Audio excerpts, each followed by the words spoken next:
Does it show that we're live? Ah, are we live now? We are live. Good morning, good afternoon, good evening, and welcome back to the channel. Welcome to the Destiny 2 Showcase. I guess we weren't live, but we are live now. We're live now. Welcome to the Destiny 2 Showcase. This stream is sponsored by Bungie, so a big thank you to our friends over at Bungie for sponsoring today's stream. We're going to be checking out the Destiny 2 Showcase. We're going to be checking out all things Final Shape.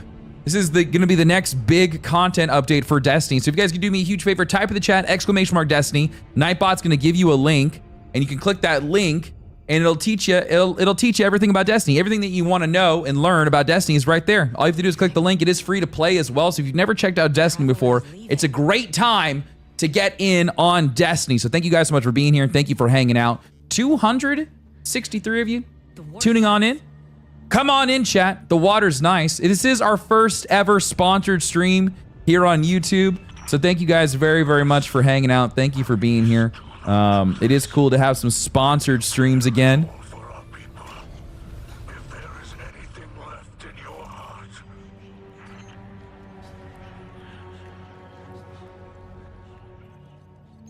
All right, I'm sharing the stream on Discord.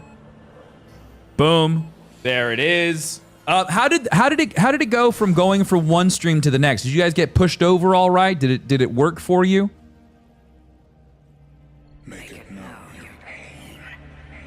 Was that an easy peasy? Lemon squeezy? Web Dev? T-Ray? Philip? William? Chris? Big Gabe 29? Smooth changeover. Just looked like a page refresh. Nice. It worked seamlessly. I manually did it. Easy peasy, my man. Worked great. Didn't have to do anything. Butter. Took a little bit, but worked great. Perfect. Fantastic. So it looks like right now we got 10 minutes or 11 minutes left, and we're getting all of the events that are taking us up to the final shape, the beginning of final shape, it looks like. So, poor Anna Bray. She lost her daddy. Yes, it worked. What's up, great one? How you doing? Like a butter. You guys hear everything all right?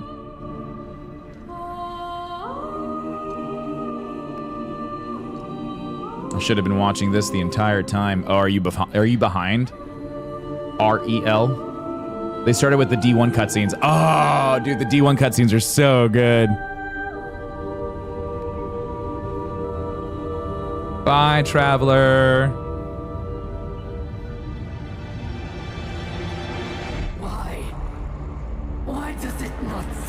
So Tim gets both of our thumbs. Yeah, give me your thumbs, chat. Come on, this is our first ever sponsored stream on YouTube. We got to get them numbers up. We got to pump those numbers up so that people want to continue paying me to do these streams. Let's go. Leave a like. Also, this is a great time to go live over on TikTok as well. Hashtag sponsored Bungie Showcase going live. Boom. And we are live on TikTok as well.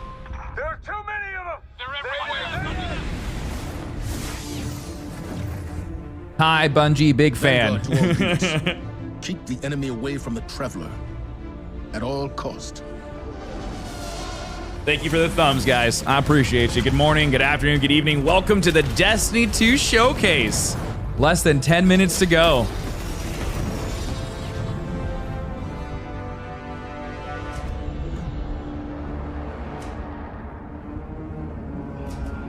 This guy is so creepy.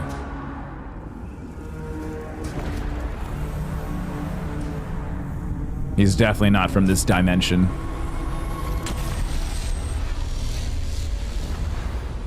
The Bungie cutscene, the Destiny cutscenes that Bungie makes, just, oh, Zavala.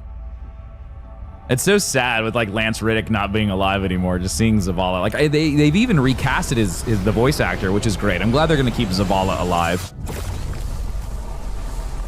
And the freaking Traveler turns into a Death Star.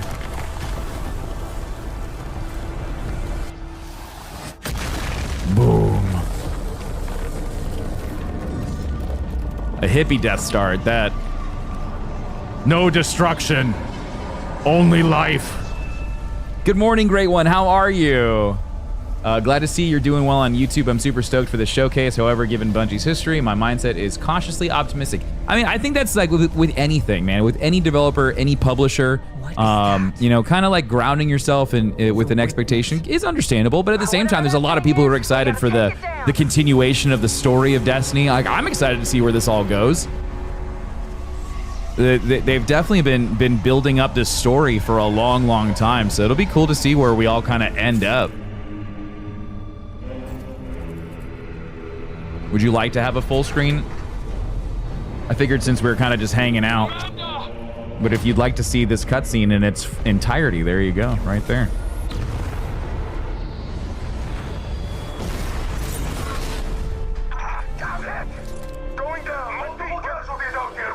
Hey Jeffrey, how you doing? I'm watching here on my phone and the stream on YouTube on my TV. Thanks, dude. I appreciate you. Thank you for supporting the channel.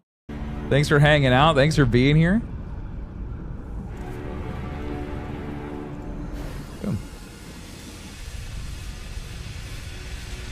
Boom.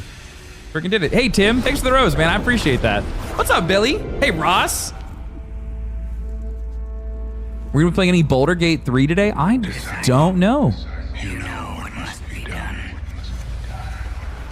Guardian. They found a veil. We're in no position to engage the enemy. We don't have a choice. We're out of time. Osiris. These cutscenes are so good. They are so good. The Guardian and Osiris race against Emperor Callus and his Shadow Legion to secure the veil on Neomuna. The Guardians learn the ways of the Cloud Striders. Cloud Striders are pretty cool. The Nemoinians are interesting. Oh, I haven't seen this part yet. No more running away. Rest now. I haven't seen what happens after you kill Callus.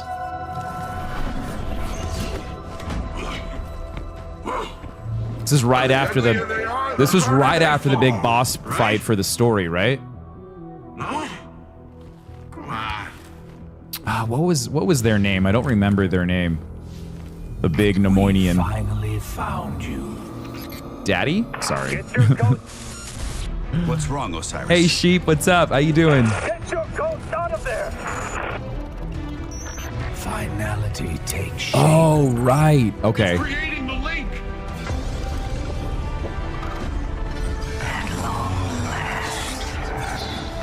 Destroy it. Nimbus. There we go.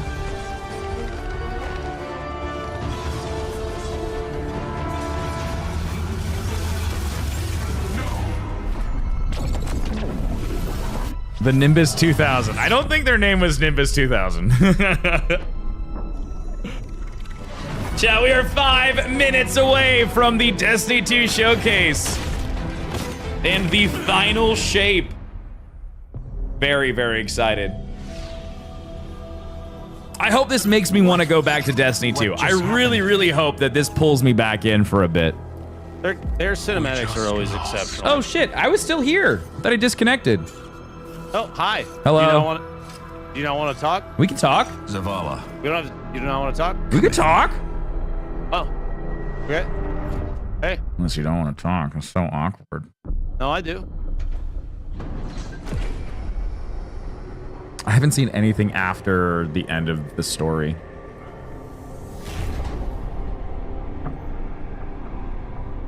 This is when he gets in there, right? This is when he opens up the Traveler.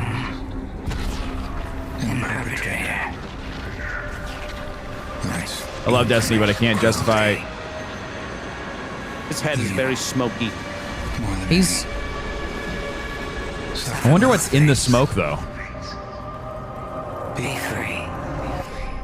Well, isn't the whole lore is that's like the entire species combined into one entity? Isn't that what it is? I have no idea. If I remember right. It's got a wicked unibrow, though.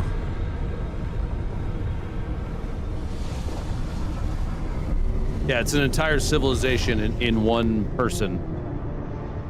That's wild. And then this is a completely different dimension, like timeline. They're fucking with my internet right now, so I just had a hitch and a half right there. Lightfall.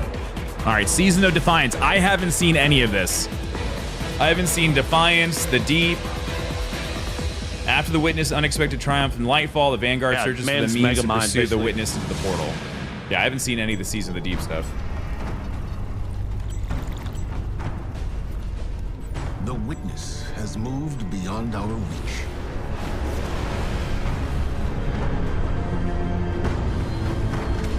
Oh, we're gonna go inside the Traveler? I totally missed all this. Oh, this is so cool. Tim, thank you for another rose. Super nice. TikTok's good to see you. Thank you for the likes as well. YouTube, thank you for the likes. Thank you very much for hanging out. Thank you for being here. There's almost 700 of you in here. Please make sure to leave a like. It does help us grow, and it looks really, really good for our sponsors. If you guys are hanging out, you're having a good time, leave a like. Oh my God, that Titan got fused into the ship. That was like some Manhattan Project stuff. 2 more seasons, final shape, and then whatever this last Whatever thing this is, our journey continues.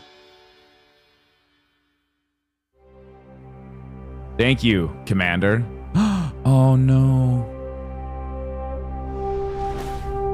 I'm glad they're doing this. Figured this was coming. Yeah. I'm glad they're doing this though.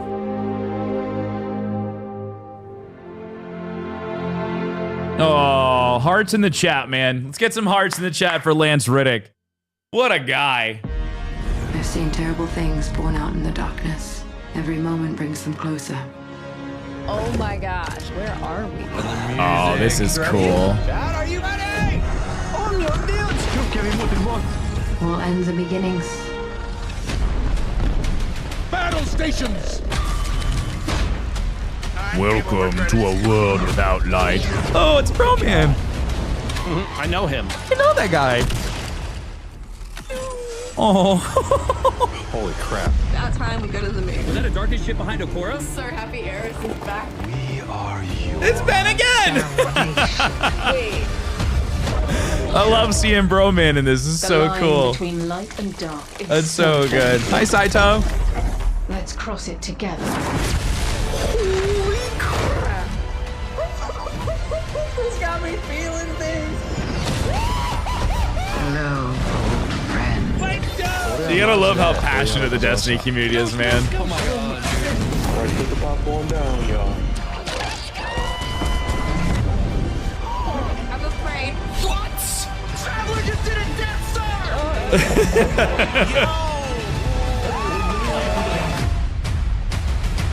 Oh, that was great. No way. Oh my god, was? Oh, that was so good. 9, 8, 7, 6, 5, 4, 3, 2, 1. Destiny! Thanks for tuning in, y'all. You're welcome. Like many of you, I've been playing games as long as I can remember. They're a core part of what makes me who I am. I believe there's this deeply rooted, often unstated mission of games to keep adventure alive. In 2014, Bungie set out to start a new adventure. You guys can hear everything all right? Heroes awakened on a desolate planet. A silent god set in our sky. And it wouldn't be long before an ancient enemy, shrouded in darkness, showed up at humanity's door to destroy us. Over the years, our heroes would shape a story far greater than anything we could have imagined. Is this Starfield? No, this is Players Destiny would 2. explore deep into the depths This of is the Venus, Bungie showcase. hunting a machine god that controlled time itself. Yeah, that They'd guy. invent ways to combine their mythic weaponry and their paracausal abilities to stand alone against monsters that took others, an entire elite squad. They'd race alongside their friends far into the early morning in the halls of an ancient city. God, this is one of my Only a favorite select raids, man. few emerged victorious at dawn, clutching the heart of a dragon. But most importantly, they'd bring their friends and their family into this world, and together meet new faces on this adventure who would become lifelong companions. God, what a... Now, together, we approach the final shape. Oh, man. We're about to embark on the last expedition of Destiny's first saga. So let's be clear about the stakes. The first saga. In the final shape, you will go inside the Traveler. The journey will be difficult. And what awaits you on the other side of this trek is nothing less than the deadliest entity we have ever faced. There will be no open betas.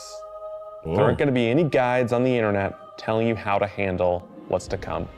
Whether you've been with us from the beginning, joined us somewhere along the road, or looking at Destiny for the first time, anybody who shows up on launch day is going to be greeted with this same uncharted world. A vacuum-sealed experience, begging for you to be the first person to peel it open. So today is your invitation to go forth and adventure. Okay, I'm down to it. Chat, are you ready to adventure? I'm ready to adventure. This is the beginning of D1. Oh, wow.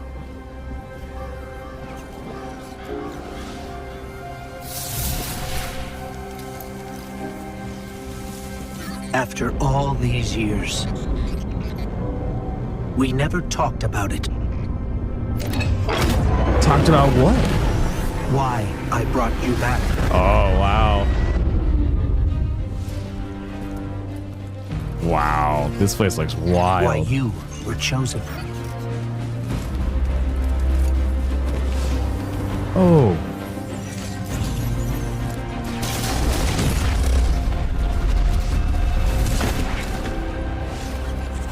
The truth is, I didn't know then. Oh, man. It was just a feeling. Yeah, Wolfpack rounds. This trailer is so good. But I know now.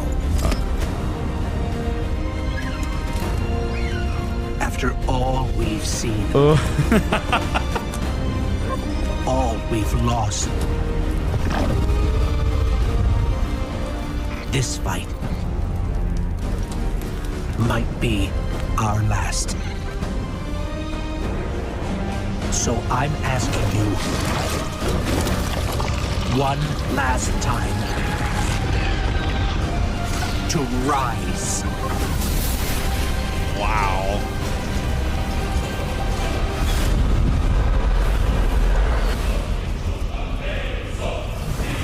Oh, he's got a battle axe. Oh, man, that was cool. A void battle axe. That was very neat. Okay.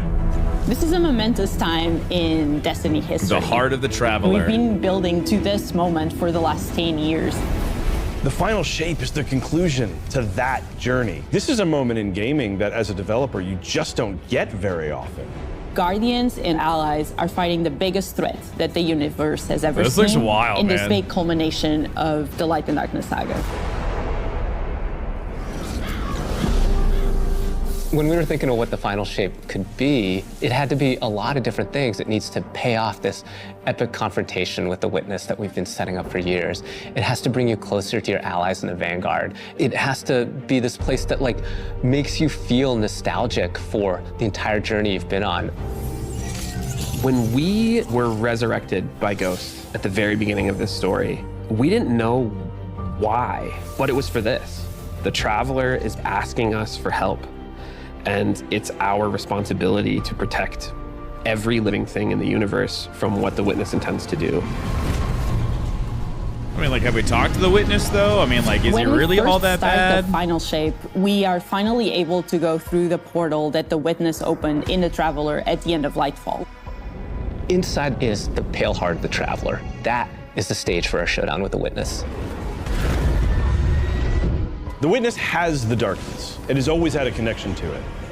The pale heart of the Traveler is what it's trying to use to gain connection to the light. So with both, How can dare you, enact Tim? He its is final bad, shape. bad. I'm just saying, like, has anyone like sat Witness down and really looks talked to around him and sees though? a lack of purpose, no meaning. It wants to fix all that. So it's trying to put the universe into this frozen perfection where everything's just exactly how it thinks it's supposed to be. See? That is the final shape. Just trying to make the universe perfect. There's nothing wrong with that. If we're going to defeat the Witness, it's going to take everyone. Failure is not an option. We're gonna need the Vanguard, all of our allies, and all the Guardians Dude, to that rally Void together battle axe looks and so be cool. brave in the face of Oblivion. In the final shape, we're going to answer questions at the grandest scale. But what I find really interesting is that it's also a very personal journey where we deepen our relationships with these characters that we've known for so long. Zavala, Ikora, our ghost, get to reconnect with Cade 6. So, like, while there's this great conflict and everything going on around us and stakes of just unimaginable heights, it's still at the end a story told around campfires by a bunch of companions who have been fighting together for hundreds of years. Just have to, yeah, you just need to have a conversation with him. and then we rip everything off from him, get his cool weapons and armor sets. We're going through the portal that the Witness has opened up to confront it and stop the final shape. Inside the Traveler is this infinite, vast, unknowable. And we're landing on the Pale Heart, which is a fraction of really what is inside the Traveler. Yeah, but if the Witness wins, yeah, we're frozen in time for forever. Weird. Wow. It's a little strange. That does It look makes weird. you feel a bit uncomfortable. And it is also just it's so cool and trippy. artistic in the best way. The Witness entered well ahead of any Guardians, and so it's had time to kind of shape what's there. When our Guardian enters, the rest Gonna need of every Vanguard the and Pale Heart Guardian. starts getting Yep, shaped. just 3 of also you in this around what mission. we've Yeah, that's all you experienced. need. It's just the 3 of you. This is the Traveler. Don't worry, there'll be 6 for the recreating raid, though, world Rusty. In front of you as it saw on your journey. One This of the looks most massive. memorable Blockhalas from Destiny's past is the D1 Tower. It's really a labor of love from the Destiny team. The final shape means so much to everyone who's building it, and I think players are really going to be able to see that. The Pale Heart is our very first linear destination that we've ever done. I would love it if players felt that they began their journey in a place of safety and feel it escalate in danger, in surrealness, because there is this beautiful evolution of the space. They see things that are more and more wrong as they begin to go Hey, towards Austin, the thank you for the Witness's heart, man. I monolith. appreciate it's that. kind of this omnipresent, foreboding thing off in the distance. Yeah, Austin, I miss it too, Weirdest man. Things happen as you get closer to the monolith in the form of reshaping. Kind of like Oh, this is so deconstructing things and putting trippy. them back together just wrong. The sense of scale you get out there, like as you're exploring these spaces and you're jumping on these reshaped cuboids of Earth, you feel tiny as a Guardian. You feel alone. Yeah, it You looks feel massive. Like you are not the force to be reckoned with that you have been. That's good. That's cool that You're you not don't the feel like the God-Slayer right now. superhero. You're just this little person jumping from these massive pieces to massive pieces. One That of the looks things so that we really cool. tried to also capture is that the Witness keeps throwing everything it has at you. Austin, And so thanks you're for the going to 69 fight fires, these new man. I enemies, appreciate you, buddy. The Subjugators. You were very kind. Ooh, the Are the new Subjugators. unit you're going to be facing in the final shape. They have an enhanced power set. They're performing stasis powers and strand powers to face the Guardian, well, in support of all the other enemies you're fighting too. They bring something entirely new to the battlefield, which is kind of this element of control. They're back there hanging away with stasis abilities, throwing crystals at you, freezing you in place, tangling you That up. sounds painful. This is going to be painful. Okay. We're focusing you on the campaign and only the campaign. It's the most important thing in the universe at Really? that moment. You have to stop the final shape from happening. And for that, we do need the help with our allies. And so we're going to make sure that the core Vanguard team gets back together. Zavala and Ikora and Cade. The campaign is just the start of the Pale Heart. After you've reached the monolith and finished the campaign, we open up the entire destination.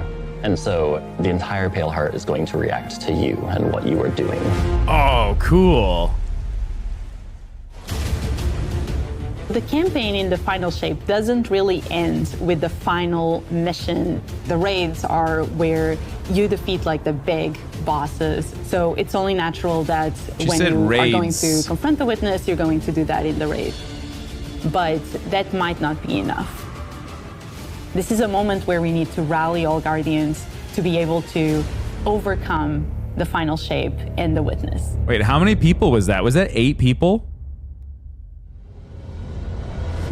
How big is this raid team gonna be? She said raids. In the final plural. shape, we are inside the Traveler. Are we gonna get multiple raids for this energy. one? This allows what does us that mean? to have new supers, Arc, Solar, Void. We want to create. Hey, there's a couple hundred people hanging on TikTok. Hey, everybody.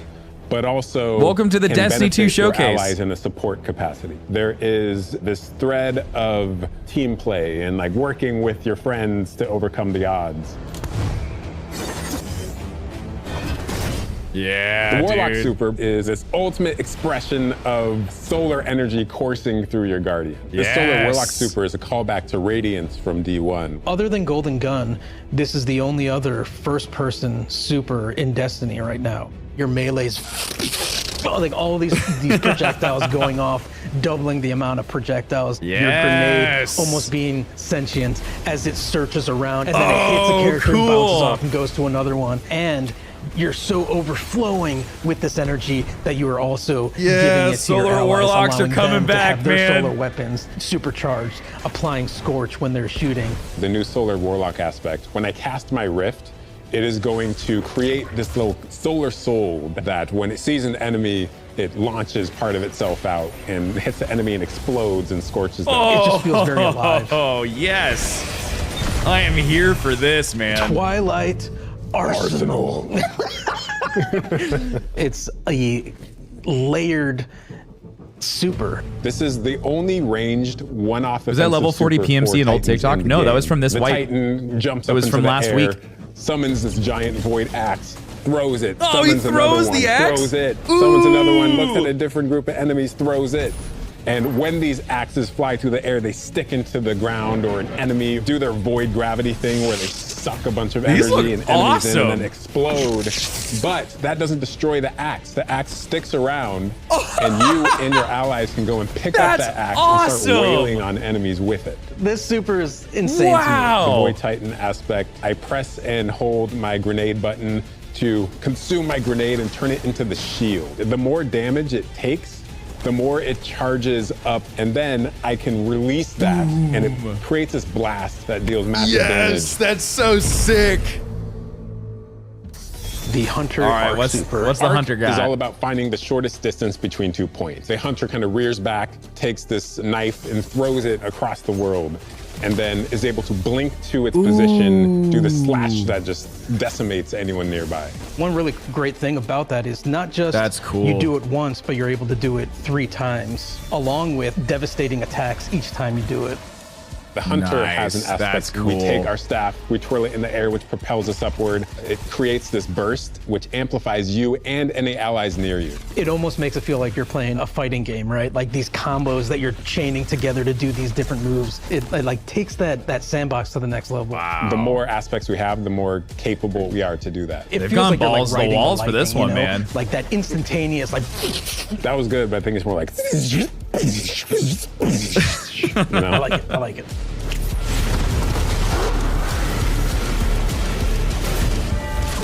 Yeah, this looks Weapons really team has interesting, been dude. working on all sorts of goodness. We've got exotics, we've got legendaries, we've got perks. We're always cooking up stuff. We're always playing with stuff that we think is like really interesting or taking inspiration. We have Tessellation, which is this exotic pyramid fusion rifle. It has the really intriguing property of adapting your Guardian's current damage type. This will be the first time that you can run a weapon that can adapt to be strand or stasis in the energy slot. So you'll be able to run an entirely strand or entirely stasis loadout.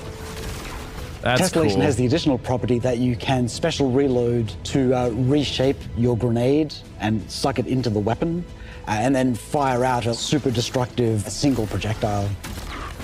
It's a really special weapon. What's the one specific exotic that I can make that's like really zany that you would like right now? What if Golden Gun was a sniper rifle? What if you could harness the might of the Traveler? You know, we had a moment where we saw that Traveler beam cutscene. I know people on Weapons went, I kind of want that. You're like, that is incredibly dope.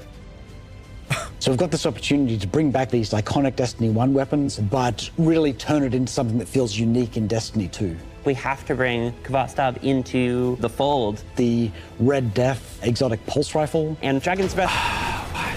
Burn the world, burn it all. In the final shape, we have new weapon subfamilies coming, broadening what existing weapons can be. Really like bordering on exotic functionality. So for example, we've got a rocket pistol sidearm subfamily. We always liked the special ammo sidearms. This fires tiny, slow-moving rockets. They hit very hard, do a bit of AoE damage. Oh, they're tracking too. Did you see him shoot over the cover? Oh, that was so good. Stats. We're also doing a new support weapon subfamily. The support frame auto rifle is a type of legendary auto rifle. It'll let you switch seamlessly from. Hey guys, thanks for the firing at follows over on enemies to TikTok. healing Thank you for your the likes allies. as well. Appreciate you guys being here. I'm Thanks really for watching the excited stream. to bring it to dungeons. Welcome to and the keep my Destiny team 2 alive, showcase. honestly. How do you guys Weapons feel team about is this so always far? coming What up do you with new ideas. What are you thinking? We've got a ton of new cool stuff coming over the next few years, and some new and I'm really loving this wild the new ideas, subclass which I'm pretty excited updates. about. Looks so good. Come on, take a load off. You've got a lot to cover. Oh, you guys This ready for place some is only Cade big enough action? for one dashing hero type, and that's me. So, I'm back. And it's Nathan Fillion. Hey, you two, give me a sec. It's not Nolan North. I was magnificent. This is great. Anyone want a hug? Get your rock off my map. Worst case scenario, you die. But who knows? Maybe you won't.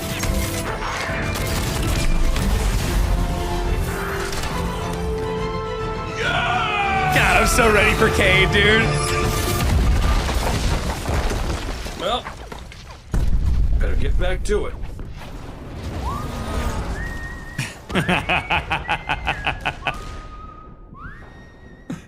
So good, dude. In this moment where we're driving to the end of the Light and Darkness saga, it's great to see Cade like return to this world at this moment with all this change about to culminate with this confrontation with the long-standing This is the enemy, new. This is gonna be Witness. the latest Cade DLC is for the Destiny. This is called the Final quintessential Shape. hunter. Elo. His presence casts such a long shadow over the story of Destiny, whether it was when he was alive or when he was dead. Yeah, this is called What the Final Cade goes Shape. through in this journey, how he serves as a catalyst for the other characters, the events that are uncovered to have brought him back. He's a little bit This is more than how just the a story had to robot. end. There was no end to the Light and Darkness saga that didn't have Cade here alongside his friends to finish the job. Yes. Once we started digging into the nature of the Pale Heart, I think that crystallized Cade's role as a guide. Cade is Virgil, and he's our guide through this other place. Cade is the one who is the most appropriate person to be the guide, because that's Cade his is job. eternal. That's always been his job. Forever Cade. It just feels so natural for Nathan to be back in the booth. It felt amazing to just see him slip back into the role like without missing a beat. Right, instantly. In the flesh, or metal, as it were. Cade's the glue that's always held Zavala and Ikora together. What a Having him handsome back son of a puts them gun, in dude. Position of questioning where they've been and what they've done without him. You think about the journey that Zavala's been on and how he's been taken down this dark path, and you think about the weight that's been on Ikora, having to hold the Vanguard together, having Cade's voice of levity and brightness that he brings to that group. I think it's going to be great for them. Well, at least we have each other. And the chicken. We want people to take away that sense of reunion and that idea of like the gang being back together for this moment. Tim has a crush? Of course they have a crush. Dude, who doesn't have a crush on Cade? Look at him. Here is. Also, it's Nathan Fillion. Like, who doesn't have a crush on Nathan Fillion? What a hunk.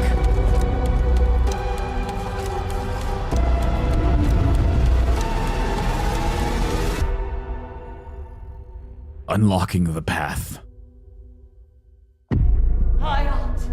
Guardian, the witness poses a dire threat. And the This is Witch Queen wild, man. holds the answers we seek. But only if we contend with her sister, Zebu Araf. So are we gonna get the? It rests with me. Because Savathun's dead, right? Do not be afraid. Like Savathun's done.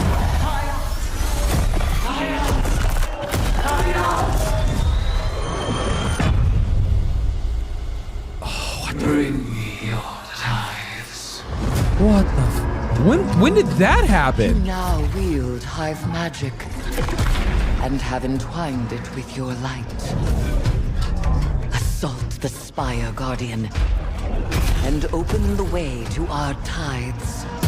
Did I miss that part? Let them know fear. The deck of whispers, and they do whisper. Fight in my name, Guardian. Every opponent you defeat strengthens me.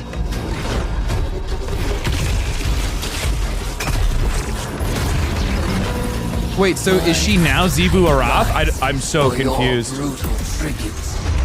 This is the end of Season of the Deep? Really? Yeah, I missed this part. Show her what it is to be Hive. Oh, man, this looks sick. The Hive armor looks so good. You are deserving of the greatest death I can bestow. Oh, that's Season of the Witch. Oh, that starts today. The Season of the Witch is our opportunity as players. We've been annihilating and breaking Hive spells, and now we finally get to cast them. That looks At the end of Season of the Deep, we learn that Savathun has the key to getting into the portal that we need to go into. That means we have to go find Imaru, her ghost. Imaru's like, not so fast. We've got a bigger problem first, and that bigger problem's name is Zebu Araf. If we fight her, she only gets stronger. Eris has an idea. It's a really good It's a wild ass idea, yeah. She determines like, well, the best way to fight fire is with fire. We are channeling all of that energy that we're creating by going through, by eliminating enemies, and we're tithing to our friend Eris. So, what did Eris turn into, though? What does that mean for the is character, she? the player, to kind of like be like Savathun? And that's where we went down the path of having Hive Eris. We want to extend that magical fantasy into the player then. That ability to have overwhelming magical power, that risk and reward into all of our activities and systems experiences. And so that's what led us to come up with things like Deck of Whispers. It's this magical deck of cards that creates amazing synergies with your buildcraft meta and with buffs and the activities. They can then choose these cards at will, whichever ones they want, and then that really leans into the build crafting. You actually are getting cards that you can then use to place on the battlefield and change the way you play. What? I'm such a sucker for deck building. Like being able to like bring that element That's into Destiny cool. gameplay has just been like, oh, chess. Yeah, oh, it's really super fun. Amy, they're adding Magic the Gathering to Destiny. We got two brand new seasonal activities. This is coming so with sick. Season of the Witch. We've got Altars of Summoning and Savathun's Spire. Savathun's Spire is our new I was three-player gonna tell you offensive. about this You're later. doing a lot more with the Lucent Hive magic, but it's got a high amount of combatant density. It's got additional random encounters that you can come across. The Witch's Spire itself, Savathun's Spire, was like her reliquary for all these different magical experiments as she was learning the light. You're there in order to learn as much as you can in order to become a master spellcaster, right? To become like I feel like I'm Savathun. gonna have to play some Destiny, man. I'm not. The When am I Altar of gonna have Summonings activity is really time? exciting because you can spend like 20 minutes in it, or you can spend 2 hours in it. It's a three-player experience that you can hop in and hop out of. As you're going through this activity, you're filling the tithing bucket. As that tithing bucket is filled up, you'll get progressively more rewards. And then finally at the end, it'll cash out and you'll get a whole mess of rewards. We really wanted to make sure that there was a home for any exotic mission content coming in seasons after the year has passed. And so we developed what we're calling the exotic mission rotator. Right away, we're getting Presage, Vox Obscura, YouTube, thank you for this is some of the most thank you for almost 500 likes on the stream so far. If you guys are hanging out, you're having a good time, please make sure to close out of the chat real quick and leave a like. It really does help us grow. Is that every time we put a mission inside of that rotator, the exotic that yeah, comes alongside Angry of it Nerd, will I feel like we become might have to put some Destiny in there for a little bit. I don't know. It's just there's so much going on right now. There's so many other things coming out. Lo-fi PvP map coming. It's really exciting. It's got a bunch This makes me want to really play tight Destiny gameplay experiences. We wanted to make sure that we focused the combat a little bit more. With the new Vex network map, we really wanted to make sure we hit is like, hey, you're shoulder to shoulder more often. There's not as much deep sight lines that you're interacting with. And a lot of the flow of the map is actually built around this like kind of central pillar of the Vex network that you're orienting around. And there's also some modes coming too, right? We've got a new PvP game mode coming that's all about relics. The game drought is over? Yeah, and it so feels it's not so just good. One, like the Scorch game mode from the past. So we've got the shield coming from Vault of Glass. Oh, that's We've got sick. the spear back from Season of the Risen. And we got the scythe from Season of the Haunted. Yeah, so you're going to be reaping Guardians with that thing. It's a lot more tactical gameplay. It's all about running around the map, claiming these relic dispensers, and then grabbing them in order to push for victory. That's kind of cool. Take what I need. The words in my throat are the weapon in my fist. We were feeling pretty Hy-Vee this season, obviously. There's something in the air. And so when thinking about like, what's a good raid reprisal that would really suit this very Hy-Vee season, there's only one answer.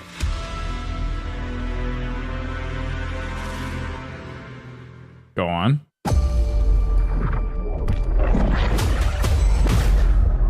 I have seen what the Hive call a god. Oh my god. Oh man, oh man, what a great raid. Oh man. Oh, we're going back to kick Crota's ass again, dude. This is by far the best raid. Oh, so many memories, dude. Only Oh. of the light can stop his wrath.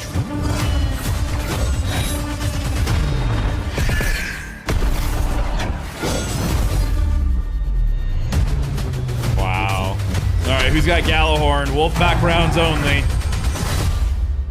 Wow. World's first race for Crota's End.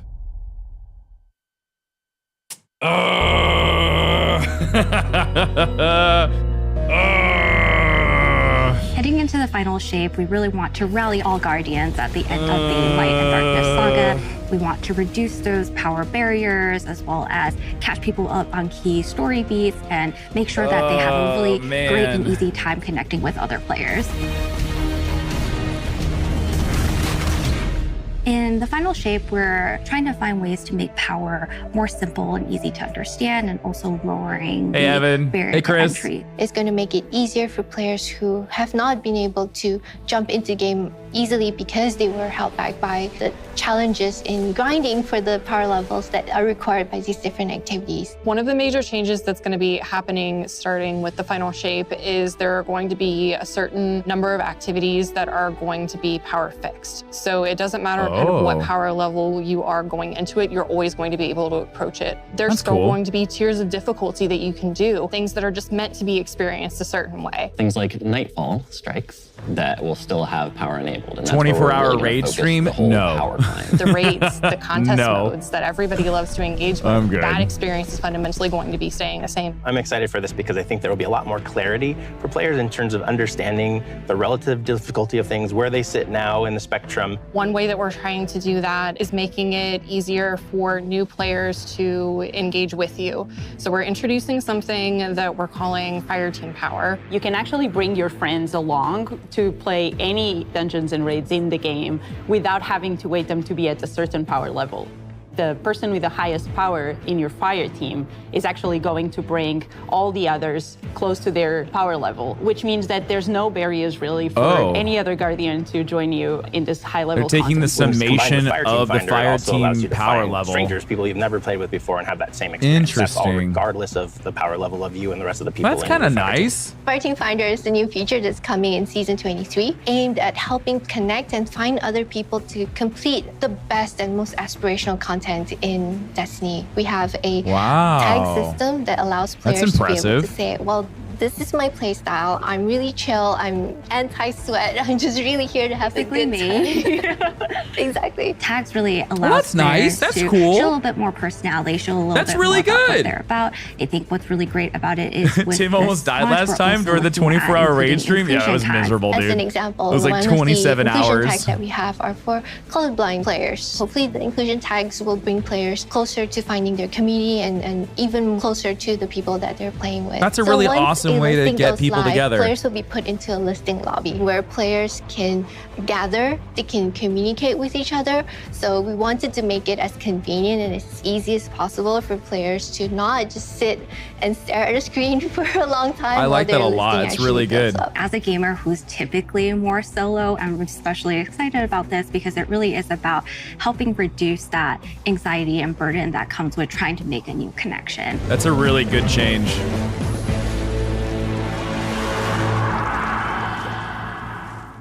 The feature coming out today that I'm incredibly excited about is Timeline Reflections. Essentially what we have done is we went back to previous expansions and pulled out missions that we felt really represent key narrative beats within our story. We are going to have a mission for Forsaken, a mission for Beyond Light, as well as a mission for Witch Queen. Thanks for the memories, Guardian. The neat thing about these missions is they're not going to be like one-to-one for how you would experience them in the campaign. You're also going to get additional pieces of narrative fed to you to like identify like, hey, this is why it's important that this happened, and here are the people you met along the way. A really big one that's really timely for Final Shape is Cade's last stand from Forsaken. This is a moment that a lot of players, new and old, are going to come back to Destiny. I think this is just the right time to introduce features that are going to allow those players to jump right in and find people to play with and enjoy this content regardless of their power level. All right. That's a great way to get new people caught up. We're reaching the end of this, That's really this 10-year nice. journey. What comes next? The episodes. And the new way we're going to tell stories moving forward. What's really important about episodes is that it's a really big shakeup to what we've been doing. Instead of providing 4 seasons a year, you are going to get 3 larger episodes. And so the first 3 episodes in this coming year are called Echoes, Revenant, and Heresy. It's coming right after the Final Shape. And the theme for the year is going to be all about the consequences and aftermath of the Final Shape. I think what's really the cornerstone of the episode model that we're building is the 3-act structure. The acts act 6 as weeks these anchors for us to introduce new weapons, new artifact mods, new activities. There's going to be new missions coming around the core. There'll be new story moments in every single one of these acts. We're actually providing more cinematic styled experiences throughout the Final Shape year and the episodes with it than any of the seasons we've ever developed before. These new stories are actually playable as standalone. Like each episode is something you can experience, whether you've been playing Destiny for 10 years or this is your first one. You're going to be able to basically enjoy them in any order you want to. I think the opportunity with this big epic moment is that we get to innovate the game. We get to move the game forward. It's all about change frequently. It's all about deeper story moments. It's all about more weapons, more loot, more often. And it really provides the team with a platform to go much deeper into the themes and Man, they're fantasies going balls to the wall, huh? Uh-oh. Uh-oh, refresh. Episodes provides this awesome foundation for the future of Destiny. We're moving into the next stage of Destiny 2. I think some people look at the Final Shape and they think Destiny 2 is coming to the end. That's what everybody and in many thinks. ways, it's the opposite.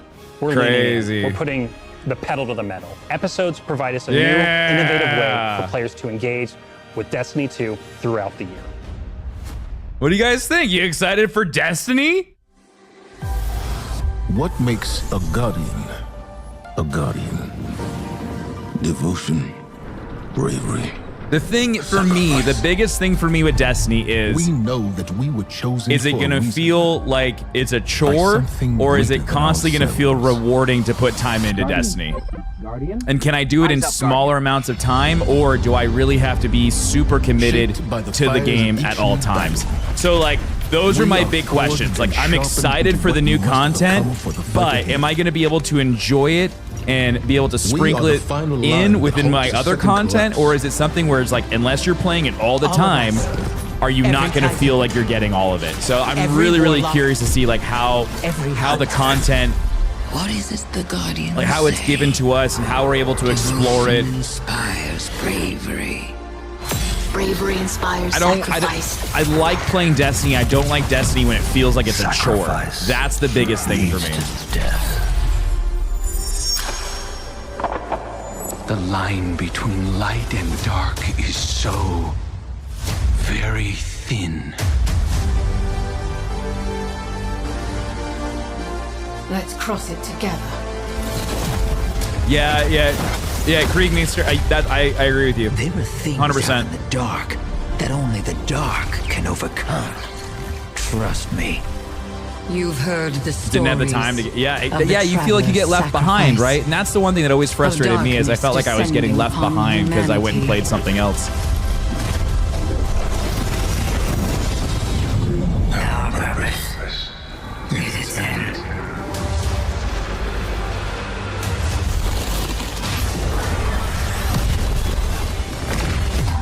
This time, there is no escape.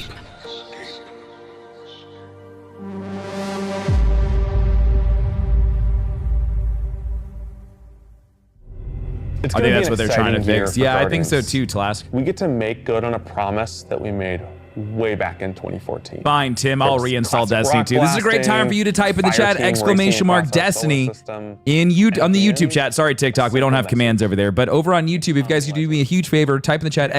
Destiny, and click the link. Even if you already have Destiny, if you're not interested in Destiny. Also, I love his PlayStation shoes. Oh my God, he has great tennis shoes on. Anyways, you guys do me a huge favor. Click that link. It looks really good for the community. It makes Bungie happy. Do me a huge favor. Click the link. We'd really appreciate it. Allowing us to easily play with friends in any content in the game. And as the dust settles in the final shape, we're going to continue our legends in Echoes. It's Destiny's first episode in a new phase of storytelling for Guardians, with brand new conflicts born from the resolution of the Light and Darkness saga. These first episodes are just the beginning. But if you're chomping at the bit to see how the Light and Darkness saga is going to kick off the future of Destiny 2, we've got a ton of great content for you to jump into today. Going live after this, we've got Season of the Witch, with a new story, new weapons, new armor, new activities, and new PvP content, all alongside a series of story catch-up missions, allowing any of your friends to jump into the game and get up to speed on what's happening in this world. Then, next week, a brutal reprisal of Crota's End is going to join the ranks of our aspirational content. Oh, the raid drop next. All in the Throne World. It's next week. As we learn more about the final shape and how we can stop it.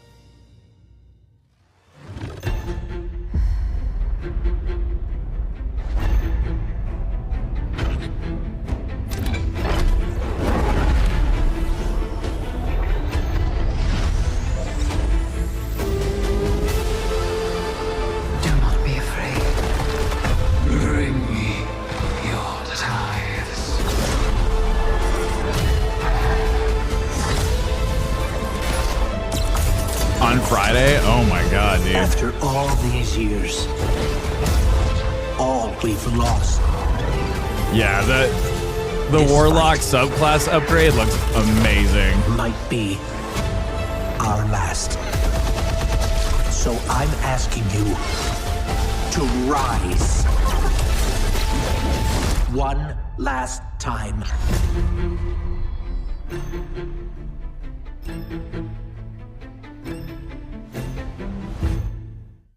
That was really good. The collector's edition reveal. Here we go. Oh, I didn't get last year's collector's edition. I wonder if this year's going to be better. When we create a collector's edition, we try and recreate items from the universe for players to enjoy outside of the game. So this year we're doing a Destiny 1 tower. We really try to work hard at thinking about 10 years of Destiny and how best to encapsulate that experience. Even as the game dev who've worked on it since day one, like I think having it be the tower is super exciting for us because it's going to kind of catalog your journey of a player from when you first started playing Destiny all the way to now. Okay, that looks kind of cool. It's not kind gonna of lie. like the beacon in which you're a place you can call home. You get the tower, and then there are actual figures of the Vanguard mentors that accompany that architectural model. And there's a lot of like hidden messages and hidden things. There's gonna be some fun surprises. We're always trying to push the envelope. And so we've been playing a lot with magnetic locks and sound effects, and lights. Oh, that just thing sort of opens make up. this experience as a whole really special. It's sort of the perfect symbol of Destiny. I'm so excited for it. Me too. Yeah, that looks pretty sick, not gonna lie. Yeah, it looks really cool. What's inside of it, though? There's definitely something inside of it, right? I like my Hive Ghost. That's been my favorite one so far. Hive Ghost is really good. Take my money. The nostalgia. Dang it, I'm gonna miss this one. It would look good on your green screen. Billy, come on, dude. Hey, Paper, how are you? New game? No, this is Destiny 2. The post show starting soon. All right, we're watching the post show as well, chat. Can we see the ghost? Oh, yeah, let me go get the Hive Ghost. Here, I'll show you.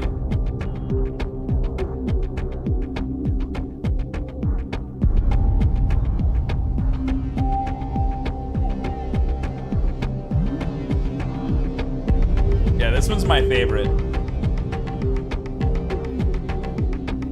Oh, I turned it on.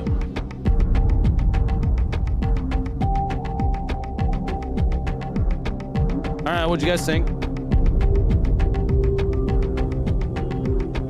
Hello. Hello.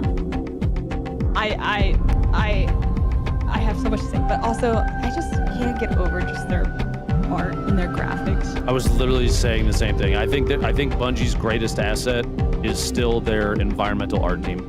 It's just so beautiful. Wild. It's a post show. All right, you guys gonna watch post show? Yes. Yeah, Yes. You probably have to. Yeah. Okay, I'm gonna probably run some raids in Tarky, but feel free to sit here and talk between the two of you, and so Jack can listen if you want, or not. It's up to you. I'm just looking at Cosmo just sitting there. He's just chilling. I should text him right now and be like, "Hey, we're good." Oh, yeah, actually, I'm gonna do it. He probably doesn't have his phone on him. That'd be really funny if he did. Sir, you are slouching. Please sit up straight. What's cool is that we just saw him at GCX. He's so nice. Cosmo's so nice, dude. Chat's already booting up the store to try to buy the collector's edition, and there's a 10-minute queue. Oh, dude, the little magnetic lock thing. It looks so neat. How many secrets are in that collector's edition? Probably a million. A bunch, dude.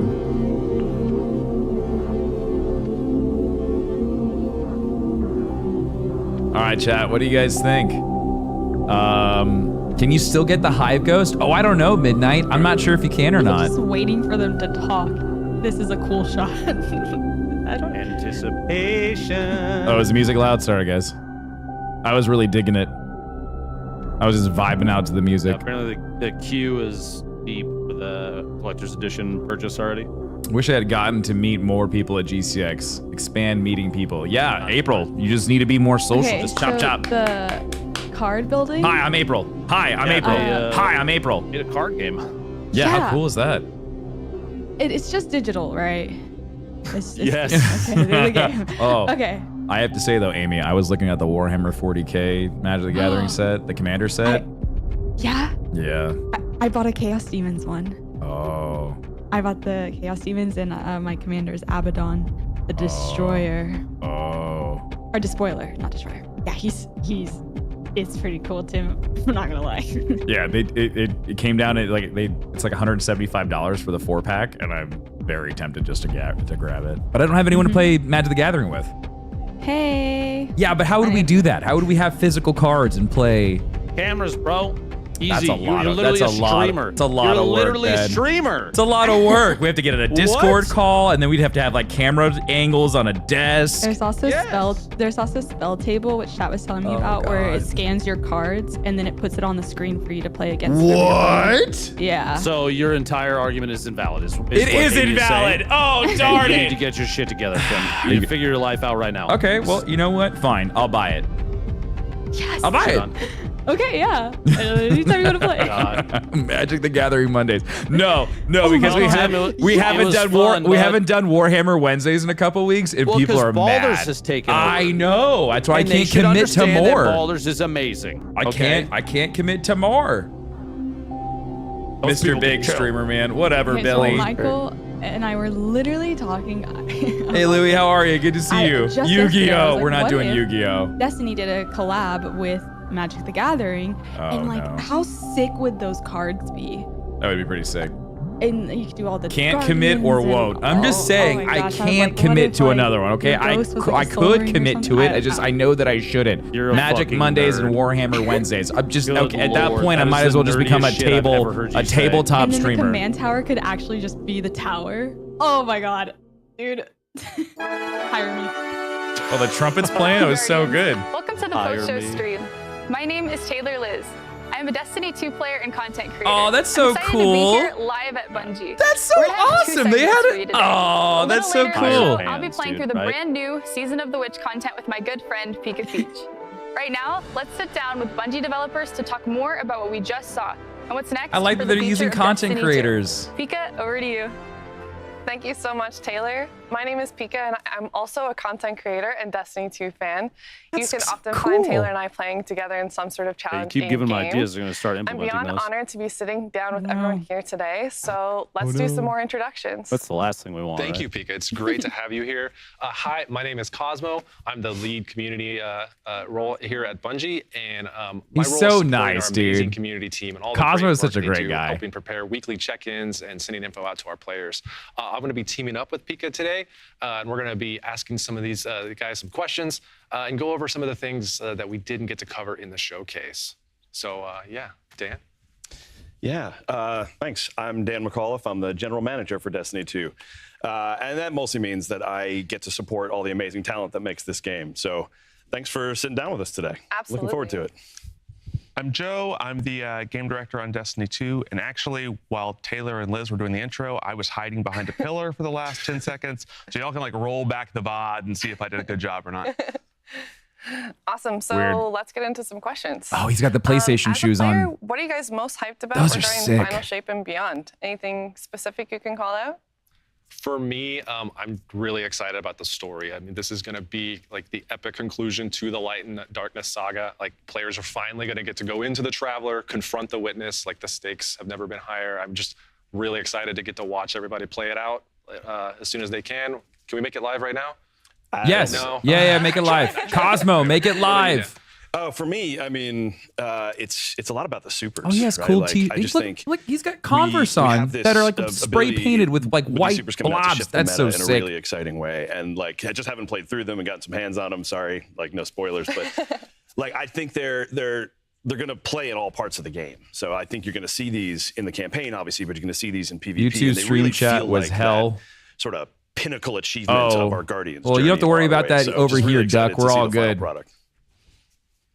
Yeah, for me, I guess it's maybe surprising. It's the weapons. Turkey I know, Tuesdays and Thursdays and Fortnite Fridays. We make a lot of weapons on Destiny 2, right? And so why are we excited about the weapons this time? Number 2 is such a shoe guy. The Oh teams yeah, are really dude. I've looking to- got what's core to Destiny? I've got more Star Wars Adidas shoes than I care to admit. And those weapons are so exciting that they are making it. That's one of the first things that I always pay attention to someone when I meet them is I look at their feet. I look at the shoes they're wearing. exotics, right? It's not just I love looking at I think it was shoes. alluded to, like, what if Golden Gun was a sniper rifle?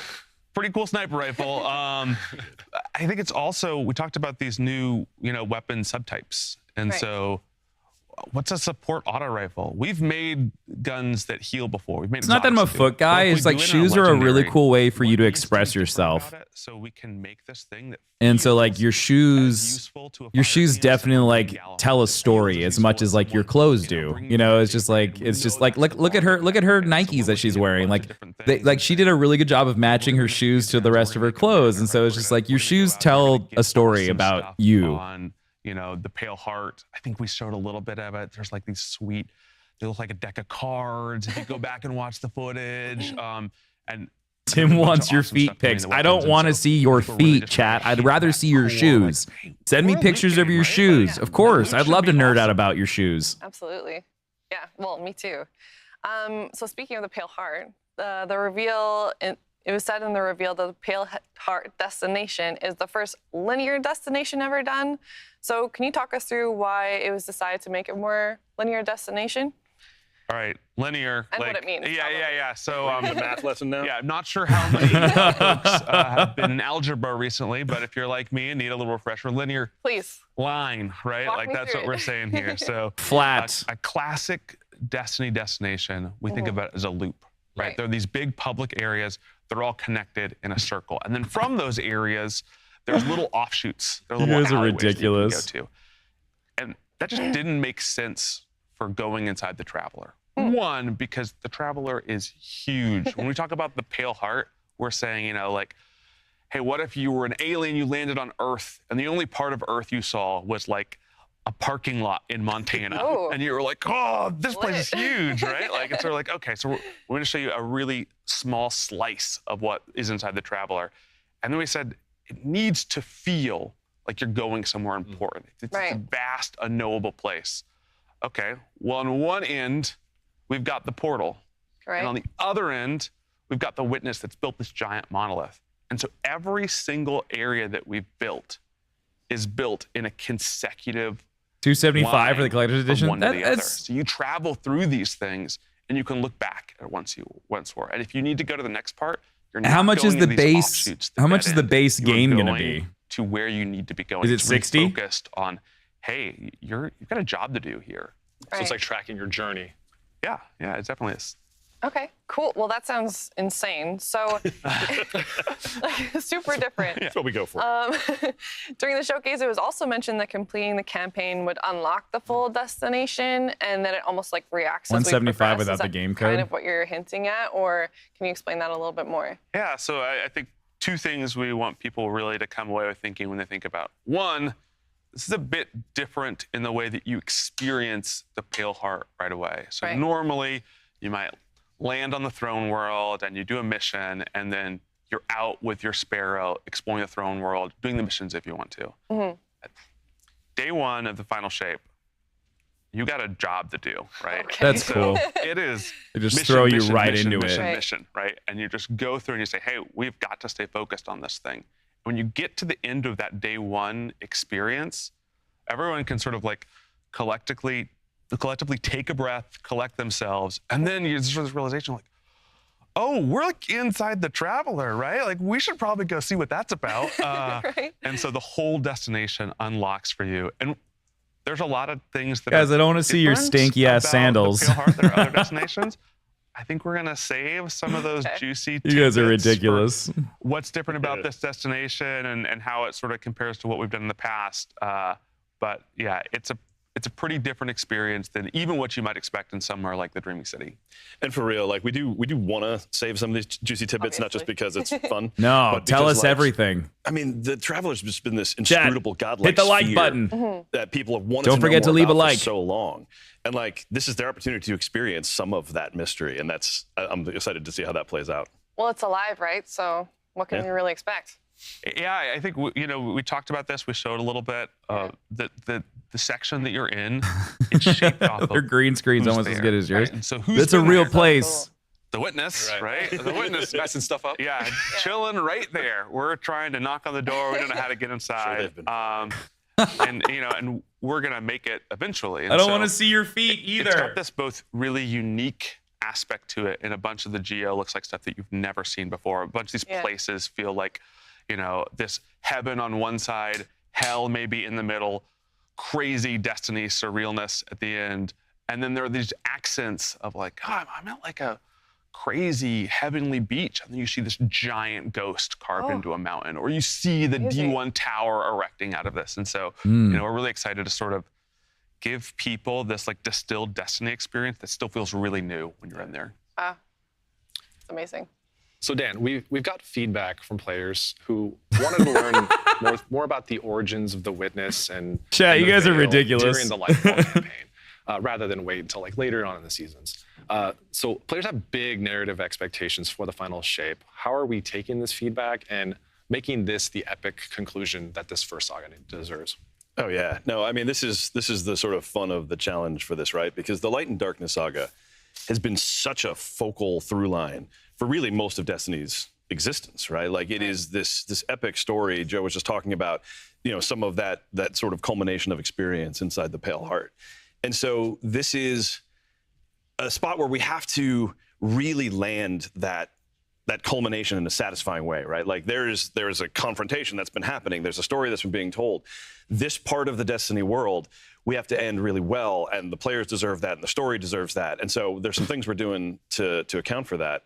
But in addition, we have to set up the next set of stories. We're going to talk probably more about episodes in a bit, but like starting after the final shape with the new episodes framework that we're rolling Don't out, leak anything. We're going to tell all different stories, and we'll learn more about the world of Destiny moving forward. So that's the unique challenge that we are taking very seriously. And to accommodate that, we've done more, I think, on the narrative side of the fence than we've even done in the past. You know, more significant writers' rooms. We brought in more folks from even other parts of the studio to really kind of consult on this and make sure that, you know, all of our fans who probably know the Destiny lore better than I do are getting the pieces and answers to the questions. Yeah, they're going balls to the wall for this, man. Unless we want to save some of those questions for the future stories that we're going to tell. You know, there's more to it that you and the team have been doing as well. And like here, I thought they were winding down. I really thought they were gonna be winding down Destiny 2 and kind of just letting it just be a thing that exists. But it seems like they're doing the inverse of that, and they're just gonna go at like Mach 10 once Final Shape is over. It feels like they need to get through this last piece to then take Destiny to the next level. So like, what does that even mean? Like, what does the next level of Destiny even look like? On the Traveler and Pyramid story, the thing that was also important for us is like, okay, well, you're gonna like confront the Witness, like the biggest bad in Destiny. Like, okay, we think you have to confront the Witness in the raid, right? Like a version of Destiny's chronological history where it's like the Witness was tough. Not quite as tough as Valka-Or, right? Like it's probably not. Tim looks like he's calculating whether to play it or what stays on schedule or not. There's so many games to get through, man. This day one experience is sort of like the penultimate episode, or the, you know, right before the season finale of your favorite TV show, and it really sets the stage for, hey, this is exactly what's going on in the world of Destiny. The stakes have never been higher. You go through a pretty epic journey. And then we say, okay, now we have to have this raid beat. And so it's sort of a reverse Taken King. If some of our people remember that moment in the Taken King, we delivered a thing where, hey, day one, for 80% of our players, they're like, I dealt with Oryx. And then for like 20%, there was this other thing that they could go do, have another experience with Oryx. Right. And so for this one, we say, hey, we want everyone to go really set up what's happening in the final shape.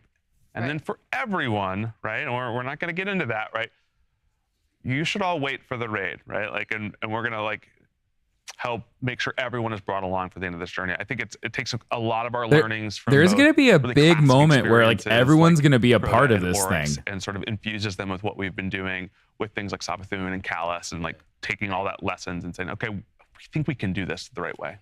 Yeah, and also just for something like this, when you complete the circle of this story that we've been telling, we want to make sure that we're paying homage to the things of the past, and we're talking This is really through interesting. just so many of the things that have made this story what it is. Hey, Tyler. But also telling it in a way where if you're coming What's into up, the man? Final Shape as your first experience, you can enjoy the mission, you can enjoy the campaign, you can understand what is happening. Right. But there's just a lot more if you have almost a decade's worth of Destiny play knowledge. that you Right. can look at. Oh, So it kind of man. sounds like that means I have to play the raid to get the full story? No. Now, while we're really excited about something like Fireteam Finder coming in and making it easier for anyone to get into the raid and experience those beats, yeah, I think the different part from our strategy startup as in the past was we said, hey, there's something more for those who raid. There is a piece of the story, right, that is told in the raid. There's a piece that's essential. But it is definitely not going to be a moment where only raiders get to see the end. That's of good. Darkness Saga. Right. Okay. That would be. Well, that's good. That'd be crappy for people who can't raid. So we carefully skirt around 1,000 points here. So we showed a glimpse of the new enemy, the Subjugators. Are they going to be as terrifying as the Tormentors? What game is this, Cody? This is Destiny 2. Yeah, we were running through some questions yesterday, just like this. Spoiler alert: we do practice a little bit. Like we do think about this. And I got in trouble because I said several obscenities last time I did this. So I'm not going to do that today on stream. Who scolded you? It could have been anyone. It could have been anyone that scolded me. Okay. And so I've been playing a lot of the Final Shape recently, probably surprising to no one. Subjugators are very different than Tormentors. Tormentors are sort of like this Kool-Aid man that busts through the wall. Oh, yeah. Kind of like saying, all right, look at me, right? Oh, okay. And Subjugators for us, they come out in these moments where you feel like you have a battlefield full of enemies, and then you hear the pyramid screech sound. There's a sound. And a Subjugator beams in, and it's like they're the ultimate sort of backfield tactician, right? And they're doing things like giving everyone around it little pyramid buddies. Like you've been shot in PvP they with sound an Arc terrible. Soul. Like imagine 10 taken scions and suddenly a Subjugator says, what if you all had little pyramid buddies? And you're like, oh, thanks, Subjugator, right? And so there's still these moments where you're like, that sounds you might horrible. wanna just hold on to your super. You might want to hold on to some heavy This ammo doesn't look when like you're Destiny running 2. This looks like campaign, 4 just in people having a case. conversation. Okay, I this think one other is thing the that we've really Destiny 2 learned from showcase, both and these people are Tormentors talking and about the like next update coming to Destiny 2. Yes, Like, Amused, you are correct. Captain-y units, right? These things that feel scary. What's up, Teddy? Thanks for And $2, dude. How very are you? Careful in both Witch Queen and in Lightfall to make sure, hey, we don't want to overuse these. We don't want this to become a thing where you get a bounty and it's like, kill 20 Light Hive. You're like, oh, wow, they're just everywhere. And I think we're striking an even better balance now that we have a palette of these captains where it feels like, hey, I'm getting these like really I'm sure we'll get sandbox that great one. experiences. I'm sure we'll get that And we explanation know with how to Cade. sort of engage them in both the destination and the strike and the mission. So I'm really happy with a bunch of the learning the team has been taking as we continue to make these things. This is a round table without the round table. Yeah, it's more like a crescent moon table. Really well, but it's what I want from these units as a player is I want that moment of and insert obscenity here so Cosmo doesn't yell at me. But like, and the Subjugator absolutely delivers that in the same way that I felt from the Tormentor, and the same way I definitely felt the first time I saw the Light Hive. But it's just to Joe's point, it's a very different way, right? Like it is when it comes out, like I'm just as terrified and worried for myself and my fire team, but for different reasons. Hey, Nicholas, thank you very much, man. I appreciate you being here. You have to approach them a very different way. So I think it feels very good to me, at least as a player.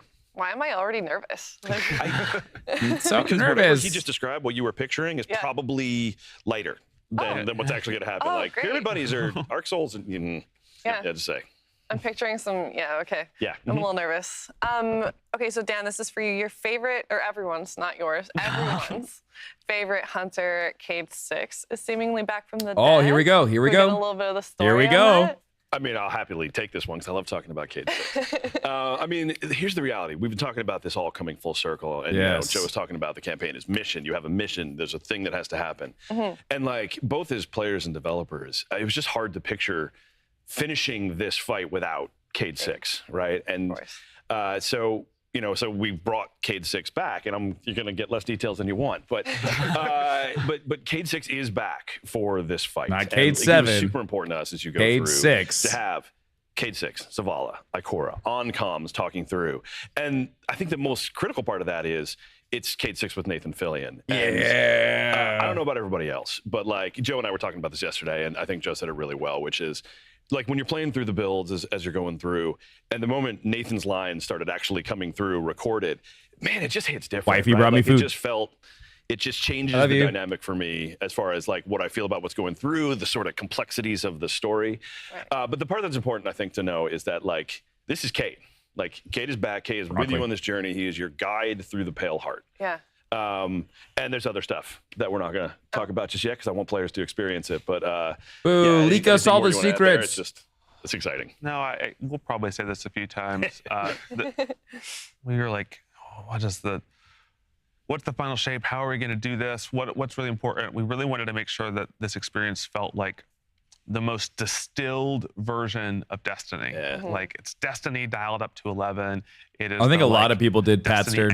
Cade dying was rough. We need a few drops. Like this is very potent. For us, you know, we knew, hey, we've been planning this narrative roadmap out for a long time. We were like, okay, we know we need to make the best of this moment that we have with Cade here. Oh yeah, this is baked broccoli. Yeah, it's really good. Again, as the VO best way to starts eat to broccoli. come in, and you're in these missions, you're like, oh, that's like Cade 6 talking to me. And even I wouldn't say everyone's favorite hunter. Cade died is a spoiler alert. Yeah, I mean, really if you've never played Destiny and you planned on playing all the way from Destiny 1 through, sorry about the spoiler. I don't know what it's for, but you got something. My here. bad. You could bottle this. Yeah. Not sure what it smells like. Good point. I don't even want to speculate. Yeah, So Final Shape isn't available, but the new season is available. So Season of the Witch, We've seen that some update feedback is from the available. players, that the seasonal model has gotten a bit predictable at times, and we just saw in the showcase our content cadence is getting refreshed with this episode model. Can you talk us through what episodes are and how they're going to be different than seasons? Sure, yeah.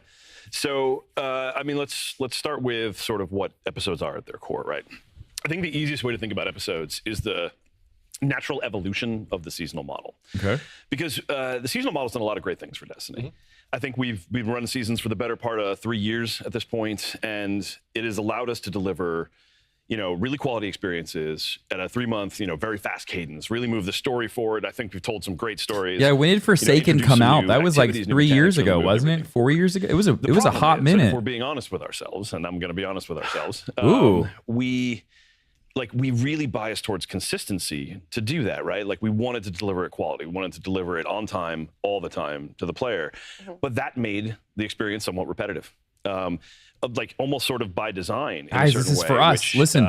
Which is now, I think, stretched out to the end of its utility. So episodes change up the framework and change up the delivery cadence. Okay. So there are 3 episodes a year.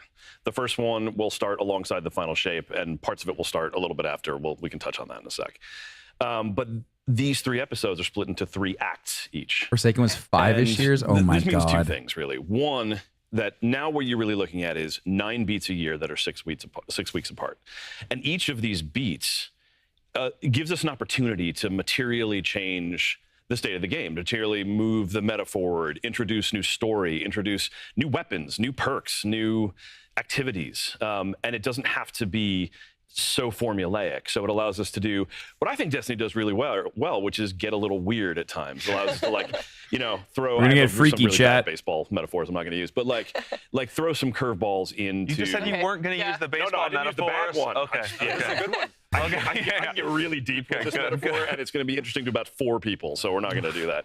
But it allows us to react more to what else is going on in the game. It allows us to change up the way we look at content delivery in a way that I think is just strictly better for all of us who are players, right? Like nice. These 6 weeks, the 6 weeks in between major beats, I think is a really good way for players to, play Destiny in where, within their own lifestyle, how it fits into the white space of their life.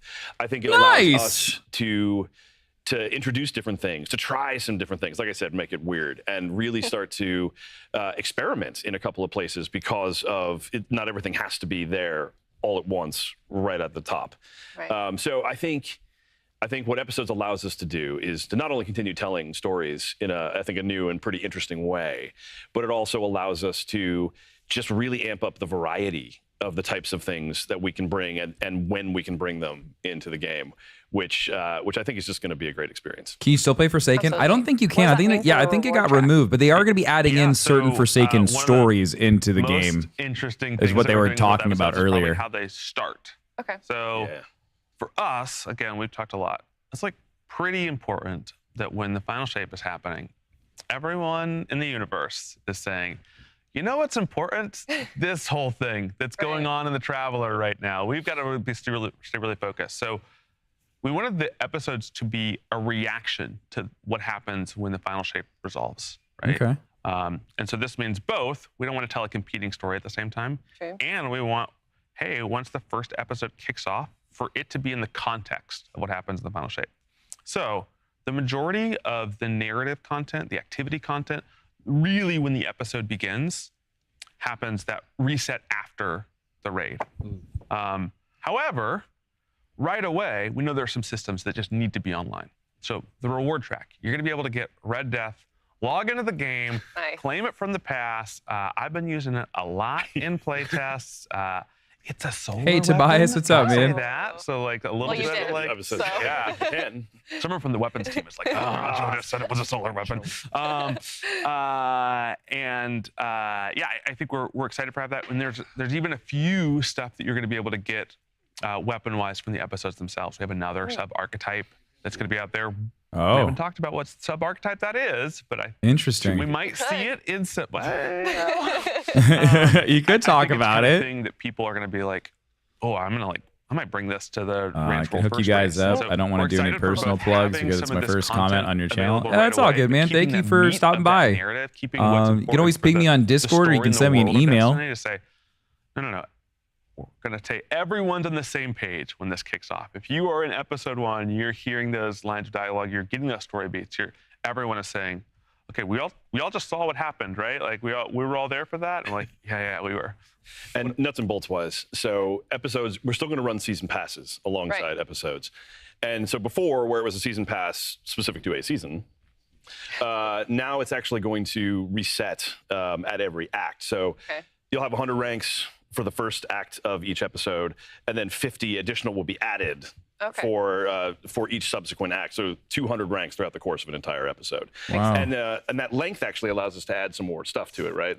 Yeah, I think we want to make sure that those additional ranks in Act 2 and Act 3 are really rewarding, and so we've both learned from our players, like, hey, we really value this. Can we get more of this? And so, like, great, we got that. And then we're also just Cool. Thank you, Tobias. I really appreciate that, man. Thank you very, very much. One of the things I'm really excited about is, in the 30th anniversary, we tried this experiment. We're like, we're going to. That's a really good change. I agree, Icebox. Tiger helmet, right? And it's like silver and it glows. And I'm like, yeah. And Hunters, Titans, Warlocks, they can all wear it. I'm like, maybe we should do that again. Maybe that should be what's on the very end of the pass, where you not only is there a unique armor set, but at the end you can be like, hey, and I was there. I did the whole thing right now. I got like this awesome helmet, and everyone wears the same thing. So we're excited to be taking a lot of learnings and pushing this and saying, okay, I think we've made a thing that players are going to be able to sink their teeth into and feel rewarded from and be excited about. Yeah, I think that'll be enough, Great One, because the bulk of it's going to be in the first act.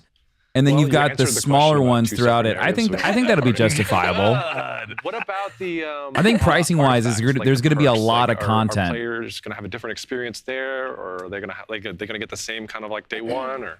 Yeah. So day one, you're going to see something that looks exactly what you expect the artifact to look like, right? It's got the same amount of rows and columns. We've really been honing in on how to make each artifact feel different. What's going to happen, though, is when Act 2 rolls around, some magic space appears at the top of the artifact, and a whole nother row appears. So then you start supercharging your artifact even more. In Act 1, yeah, you just get a lot more. See, like this. Act 2 brings another row. That feels good to me. Ways to modify the game. In Act 3, another row on top of that. So we really want these acts to feel like, hey, it's not just that we're bringing new activity content in. It's not just that we're bringing new narrative content in. We are shaking up the meta. There's new rewards. There's new ways to play. And hopefully it feels good to chase that thing. Sort of what we're. That's the biggest thing for me with Destiny is the chase rewarding enough? Do I feel like the time that I invested into the game, is it reciprocated? Away from wait, Act 2 is weeks away? And you're like, yeah, it's right around the corner. And then they're in Act 2 and they're like, oh, Act 3 is weeks away? Yeah. Like, how can we make sure that Destiny always feels like it's changing and evolving? Yep. Yeah, it sounds like it'll be like really refreshing more often. But can you tell us what happened? Shaking up the meta has the potential to be a yikes. But it also has an opportunity for them to fix something that they may have broken, and then they can shift that within 6 weeks versus you having to wait an entire 3 months to really move the story forward in different I think it's going to help the pacing with Destiny too. With is, can we make some of these episodes more standalone stories? Do they have to all interconnect? Can you play them in specific Isaac, orders, it seems like that? finding people is going to be a lot easier to play, able to do and play with. The episode 3, the intention is to continue rolling episodes forward. I can't join your Discord server. I don't know what to tell you, Twin Peaks. You should be able to. Start to evolve. Unless you got banned from the Discord server. Yeah, and I don't think Dan's going to kill me here, but we'll see. So maybe keep the coffee cup out of his hand. I'm waiting for a spit take. We got a lot of people. Most of them are at home. I was going to point to the other side of the office. Most of us work from home now. That are working on Destiny 2 and are going to still be working on Destiny 2 after the final shape. And so, I'm not going to kill you for that. It is not just episodes. Like, we know there's a bunch of content and there's different ways that we can get that into players' hands. And those folks still want to make that content, like the awesome stuff that we're sort of known for. And so, again, we'll be a little coy here today. Yeah, Chef Ed, I agree. Does it make you want to say, let's do that again, or let's keep going? Like, that's, and again, that's the whole thing is like, is the time investment, the things that the energy and time that you put into the game, is it reciprocated in a way where like, damn, that felt really good. I want to do that again. Instead of like, that was fun, let's go do something else. Like, that doesn't feel good. I think the team is pretty excited about that too. So episode 4. Maybe. Who knows? You got to find out what happens in the first 3 episodes. All right. So, here's the entire story. No. All right. Well, I cracked the code. What are some changes that are coming that will make it easier to get my friends in the game? There's a ton. Here you go. This is for the people who are like, I don't have friends. We'll go through some specifics, but like finding ways to make it easier for people to group up and play together. Join our Discord as well, just saying. Been a big focus for the last year and a half and moving forward. I'm thinking with Joe on time because, time's hard, especially in quarantine. But so we got Fireteam Finder coming in season 20. Absolutely, yeah. But even before we get into the specifics, like Destiny's just better when you're playing with friends. It's better in groups. It's video better games as a whole are just far more enjoyable with friends. Fire team and being able to play the best content is the sort of overarching goal for what we're trying to do. And yeah, so we got Fireteam Finder, we got Fireteam Power, we've got Timeline. Reflections. That's and we probably got another scoop or two. I'm making sure that Kelly isn't opening that door to run. I want to know the story with the scar under his eye. That looks badass. I want to know what happened to him. Did he get like in some like gnarly knife fight? Now, Season of the Witch. Yep. That's right. Today is coming out with a thing that we sort of call like the main quest update. This is an update to your quest page. Okay. Where we're like taking over that front page. Man, I want to see what the quest page looks like now. Quest. And here's another quest that's important. And so we think super important for our new players that want to play Destiny with a ton of content to go see. And they're like, wow. I hate it. What are my friends focused on? Can I make sure that's out? This is great for them. It's also great for people that are already playing Destiny and the like, okay, I finished day 1 of the final shape. And you're like, I got a lot of, which ones are the important ones, right? Which ones are first? And so there's a group of his 3-year-old sister stabbed here who are always scissors. looking and saying, okay, what's the next pain point for Destiny players? Sure. And so we're really excited about Fireteam Power. I want to know why he's got that scar under his eye. He's like Scar from Lion King. About getting their power up and their light up. But also allow, I've got friends that haven't played Destiny in a while, and I would love to just say to them, hey, just get in the game. Whatever guns you have, you're going to group up with me. We're going to do the dungeon. Yep. We're going to go. That's so cool. We're going to do this thing. Because be able to enjoy before you couldn't do that. But then like, okay, well, I'd rather be not 5 under Joe's power and seeing him beat me on the damage tables, right? Like, let's get, let's clear that gap. But for wait, what did the moderator post? Can y'all just enjoy stuff, please? Wait, as well. Like, I think what there's happened? Gonna be this whole new influx of Guardians in season 23. Oh no, a moderator pinned that message. Last wish. So what's that all about, right? Like I've heard what's happening in the there's chat? A dragon there. Let's just go check that out. And I think it's a big precursor to what we want Destiny to be. We want to stop hiding our best content by a bunch of walls behind people and say, no. Yes. Come here, experience this. There's a lot to chase. I love even after hearing you that. access the content. So let's make it easier to access the content. Yeah, that's the biggest thing. I love that they acknowledge the problem I want too. an experience for Guardians between Fireteam Finder and Fireteam Power, and where you can come into the game and be like, I heard that's the best content in the game. I want to be able to go play it and be able to go play it. Right? Are you this tall? Sorry. Yeah, you can't ride the ride. Exactly. Like I feel called out, but in all seriousness, like that's the goal behind all these systems, and I think Joe painted a really good picture of. See, and that's what we're hanging out here. You don't have to worry about that kind of chat here, guys. We just love video games, right, chat? Right, we just love video games here. Even for that content, but give those other players the ability to try it, because I think that's where Destiny's at its best, is in some of those. And we didn't talk a bunch about this, but we know that Guardian Ranks has done a bunch for our new players. God, I wish they had something on the staircase, like right here. I wish there was like something hidden on the staircase. Guardian Ranks wasn't able to solve It's such a big backdrop. Okay, I understand what a mod is, but who are these people? Who are the Hive? Who is Cade 6? Everyone keeps talking about Cade 6. Oh, Shane Dog, that's so cool.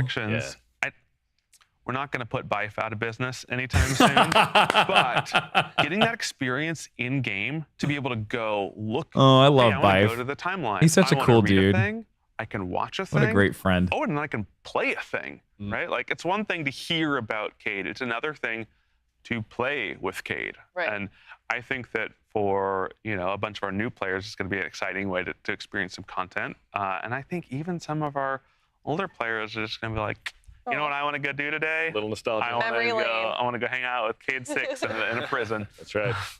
I like it. So can you kind of explain how Fireteam Power works for us? I don't have Destiny downloaded on my computer right now. I can guarantee you that, but I'm going to. That we're really thinking about power. Definitely gonna have to reinstall Final Destiny. Shape This and beyond. This is very One promising. Is what we're calling power fixed activities, and so this is stuff like free roam destination, the regular strikes queue.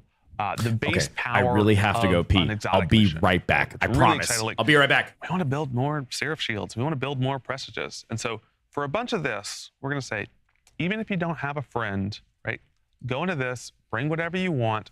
We've adjusted the difficulty for it to just feel good to play, right? And so we know you want to go around the destination and be able to one-shot dregs with the hand cannon. Yeah. We also want the destination to put up a little bit of resistance and to feel like maybe I can't be shot by 15 dregs. And so like we're dialing in that power, but it's like, okay, this is a great like base experience. For the story of Final Shape, that experience is power fixed.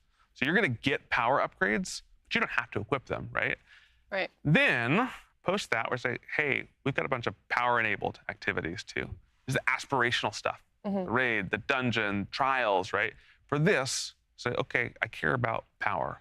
And so we've got an employee that we like to pick on here, a guy by the name of Matt Noguchi, who is a very hardcore Destiny player. I think that I'm a hardcore Destiny player, and then I look at my friends list, I'm like, how is his pass level this high, right? Like, what did I miss? And so we still want to say, hey, you feel like you're rewarded and engaged, but you can go into Nightfall and let's say, hey, you've been out across the world doing good deeds. You weren't able to play Destiny for the last 3 months. You can come back and say, I like Destiny, but what I really like are dungeons, really like are raids. Yeah. Okay. Get in Matt Noguchi's fire team. Anyone that's in, a pre-made fire team, whether you made this fire team in Fireteam Finder or whether you made it from your friends list, it's going to look at, say, who's the highest fire team, like who's the highest power level, and then it's going to take that and say, we're dialing the numbers. I think right now it's 5. It might be 3. Yeah. I'm going to say, okay, everyone in here, 5 below, no matter what.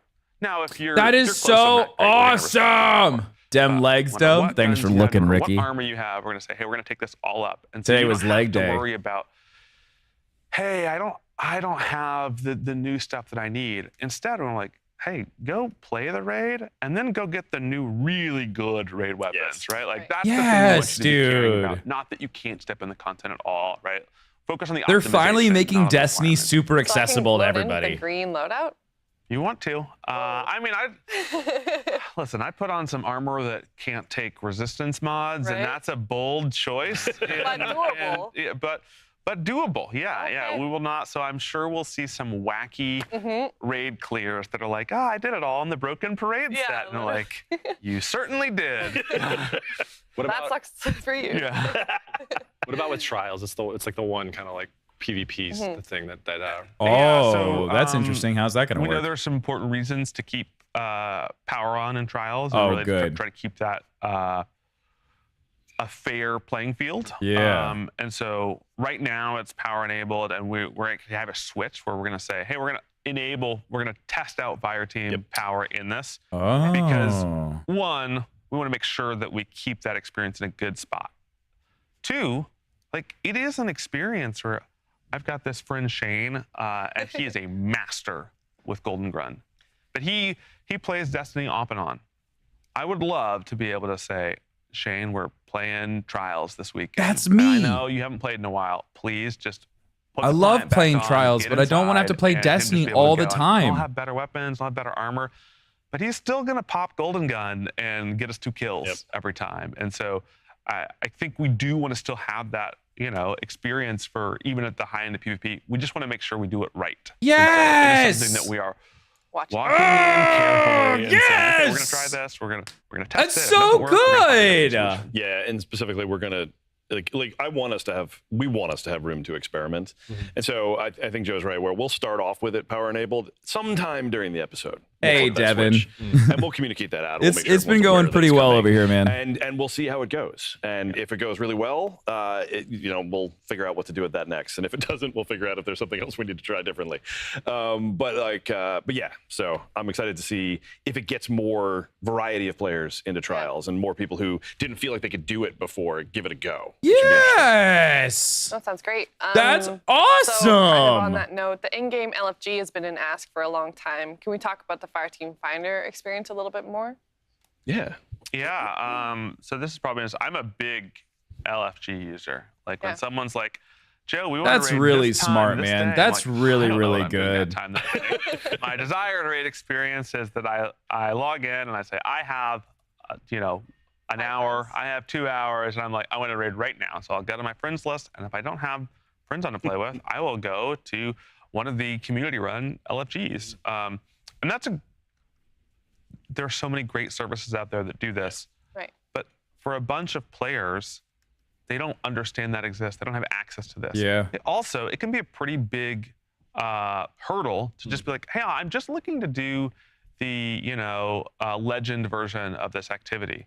I wish I could just go in game and say, I'm not quite comfortable with match-made people, but if I can get you in a group with me and we can talk about it, can we make that fast? Can we make that so I just like, hey, what do I want to do? Okay, I want to do the new seasonal activity. I want to do it legend. And you can pick, even at this stage, you can say, just give me people and we'll go right away. Right? I'll take the random draw. You can also say, no. Give me people and I want to be able to approve or deny them when they come in. They That's say, hey, so is cool. someone you want?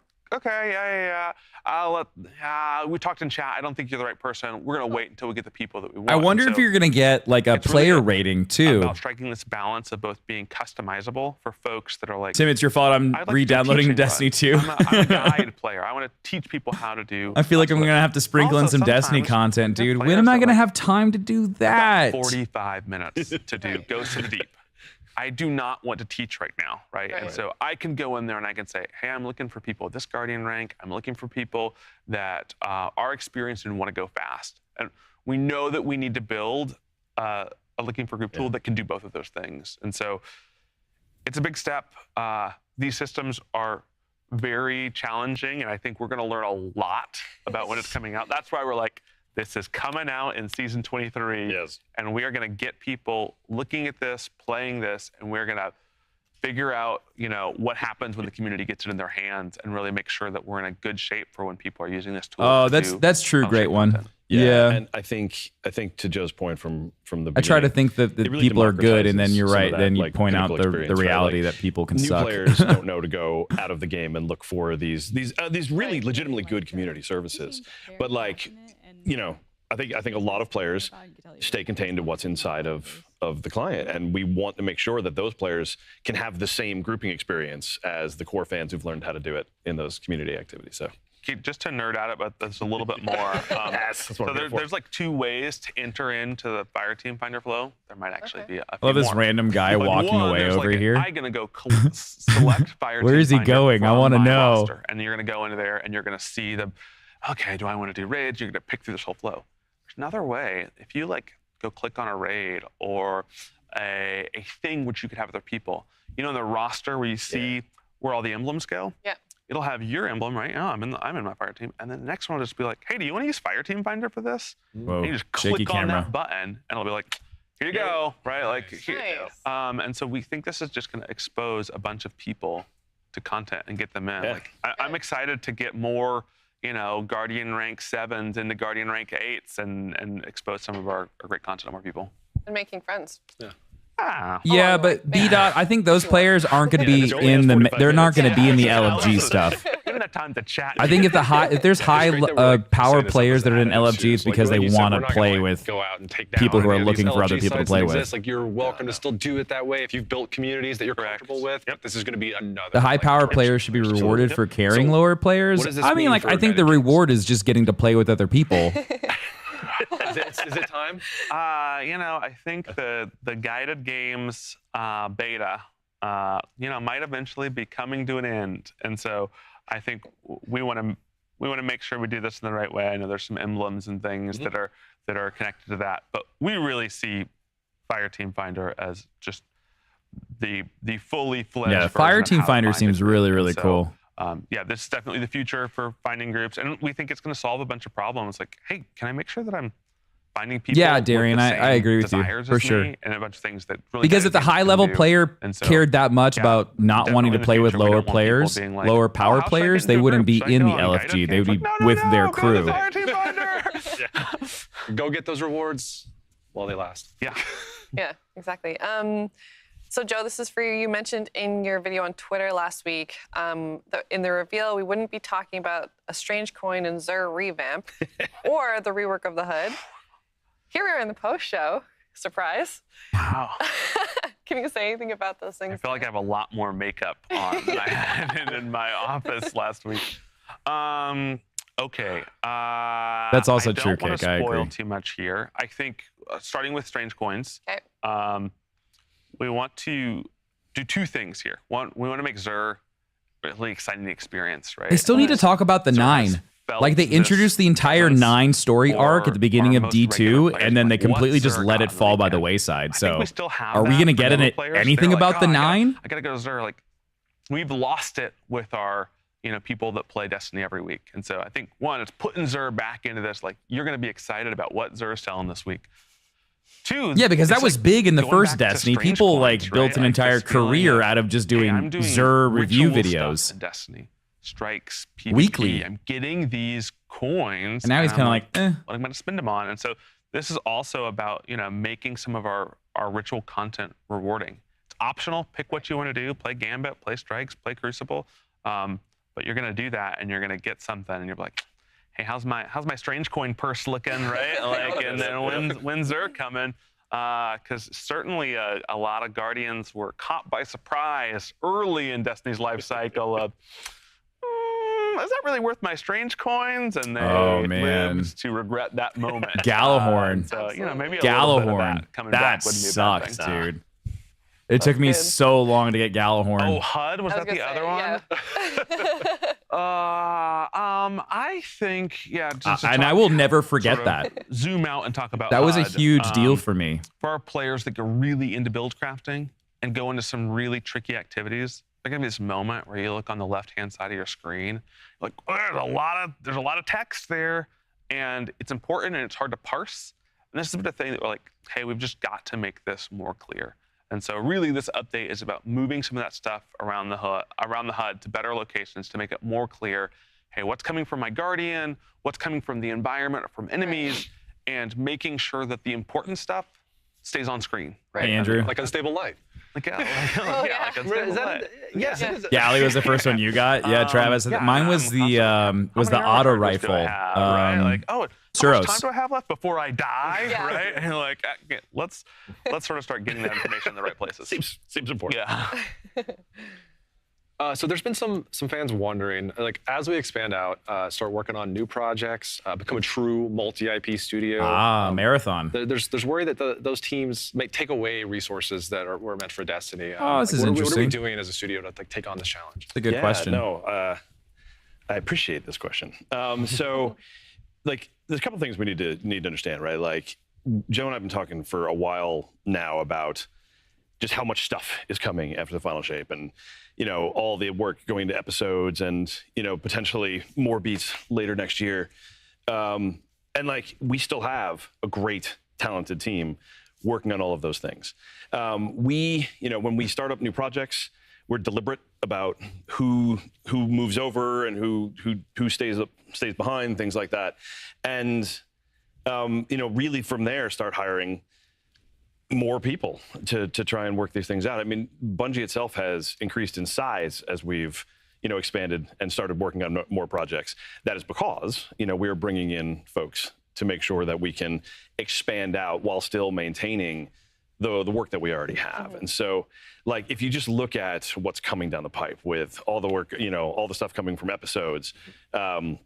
Thanks for the likes over on TikTok, guys. I appreciate it. The live game that Joe's been 20,000 likes. We still have a Thank really you so much. hungry and talented team with a mixture of veterans and new folks, which is always the case, who are coming in to, just keep moving Destiny forward and keep it fresh. So I think strategically, like, it's always a challenge when you're at any kind of scale.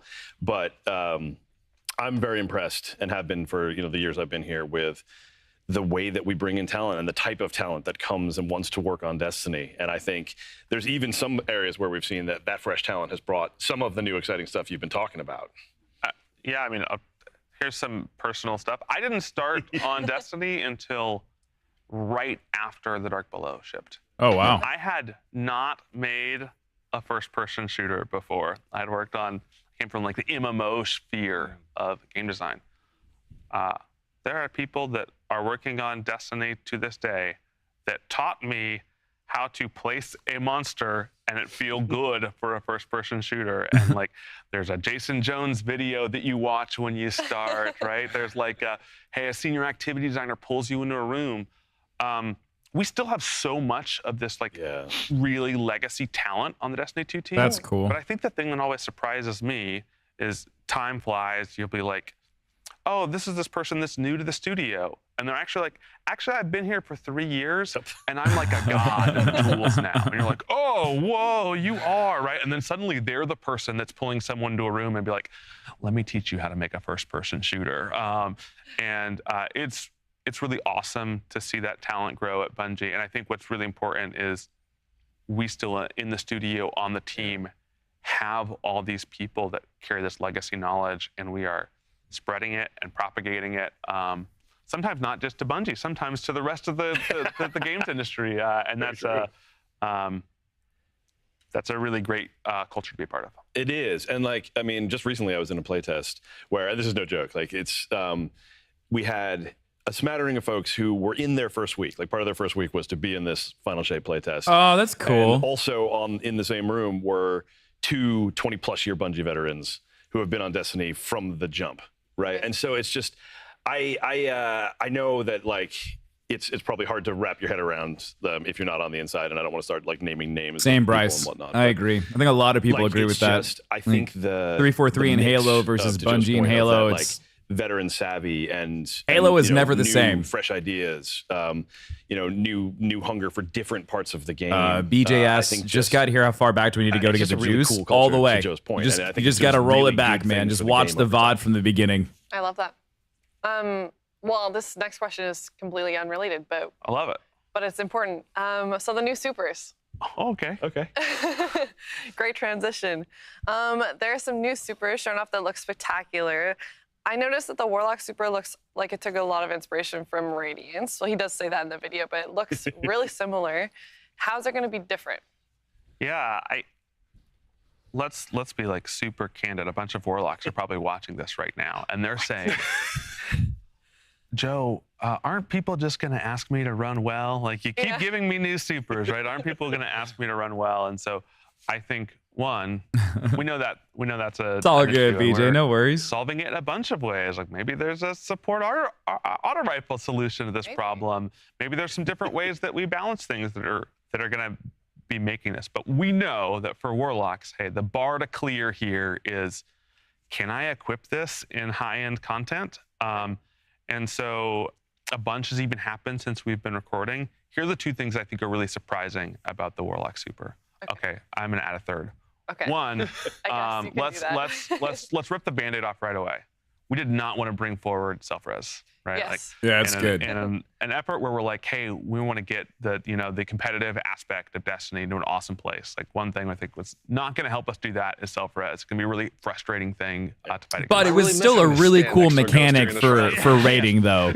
But for PvP, for trials, self-resing was the worst. But so if this super isn't about self-res, what's it about? And so we said, okay, first, we love this first-person guns-out experience. It's a really exciting thing if we do it well. Yeah. And so, one, even if you don't have anyone around you, this new super is like a DPS machine. I really want to And play so Warlock it after provides seeing that in a few ways. showcase. One, It looks so good. Throwing a bird grenade at somebody does a lot of damage. Yeah, it flies around and two, seeks you equip targets the out. right It's so melee. cool. Again, you're going to just want to using those on cooldown. I think the sneaky one here, and it's not just for you, it's also for your allies, is, hey, we're going to let you put Scorch, not just on your weapon, but on your allies' weapon. And we've actually internally been like, okay, which weapons or which damage types get this debuff? And we're playing with that right now, or that buff. The amount of damage increase that you can put out from everyone on your fire team constantly causing explosions, that's going to be nutty. That's going to be nutty. Again, we talk about with all these supers, like, how do they fit into the meta? How do we get them to a point? And, for some, it's going to be like, hey, we want this to be a PvP all-star. Right. Some we're like, hey, we think it can do both. All right, Chad, how are we feeling about the future of Destiny right now? Right now is saying, how are you feeling? Are you excited? Excited that it's fun. Like, we're really good at the hit feel here, but that's the baseline. The real goal has to be like, I want to use this thing. And so, yeah, Warlock's getting spices added to it right now. We're dialing in, but yeah, we're really excited with it. Is Like bird grenade Starfield and Destiny, I think, are just going to be kind of like what I'm doing for the rest of the year right now. I don't know, man. Bird grenade. Bird grenade, I like it. Similar beat then, the Hunter Super looks a lot like Blade Dancer. Or Arcblade, Blade Dancer. Yeah, I think sort of we wanted to do, we talked about this like... I'm also Destiny very extract, curious. right? I'm like, okay. I remember when D2 was coming out and we first showed the supers, that there was this really funny piece of fan art where everyone was talking about their new supers, and Hunter was a pole with two daggers on the end, and they're like, I got a new super too. And so we weren't like, okay, we know Blade Dancer's iconic, but like Arc Strider and Blade Dancer, pretty similar. Right. And so it came, I was like, okay, we still like missing this beat. And I can remember the first time we saw it, it's like, what do you do? It's like, you insane. throw the blade across the map, you teleport to where the That's blade is, gonna be and you spin, wild. and then you have 2 more charges of that, right? And so we're pretty confident, again, in the super.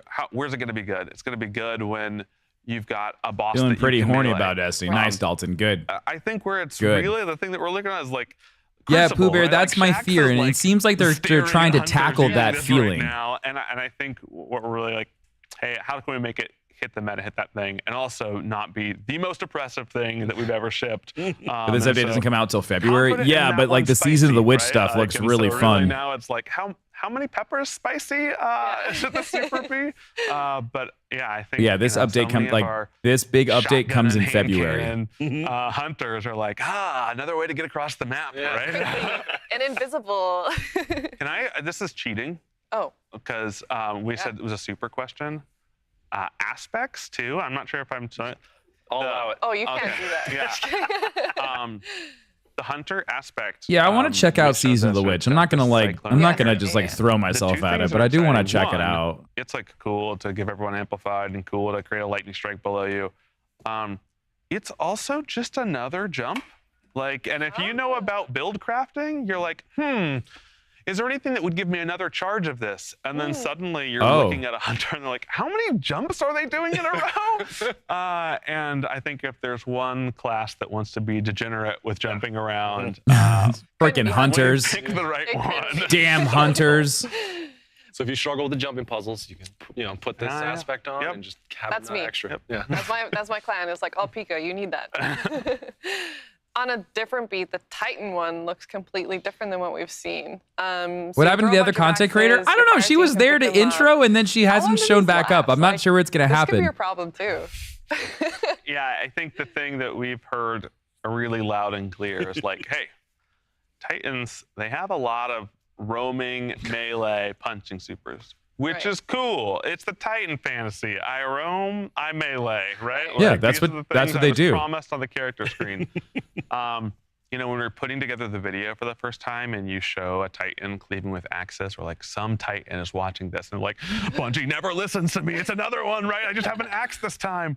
And so I think the team did a really great job of both. No, the battle axe being thrown and then being able to get picked up by another fire team member is so sick. I think we can still do the fantasy on the other end, right? Like throw the things and then and they explode and beat up things. And so like for this, right? Like we think about it, high-end PvE, just hitting a thing with the axe does a ton of damage. If you're like fighting Oryx and you're like, I'm not gonna be able to go get these axes. Oryx hangs out over in space, right? You're like, still pretty good to throw an axe at Oryx and do a bunch of damage. Okay.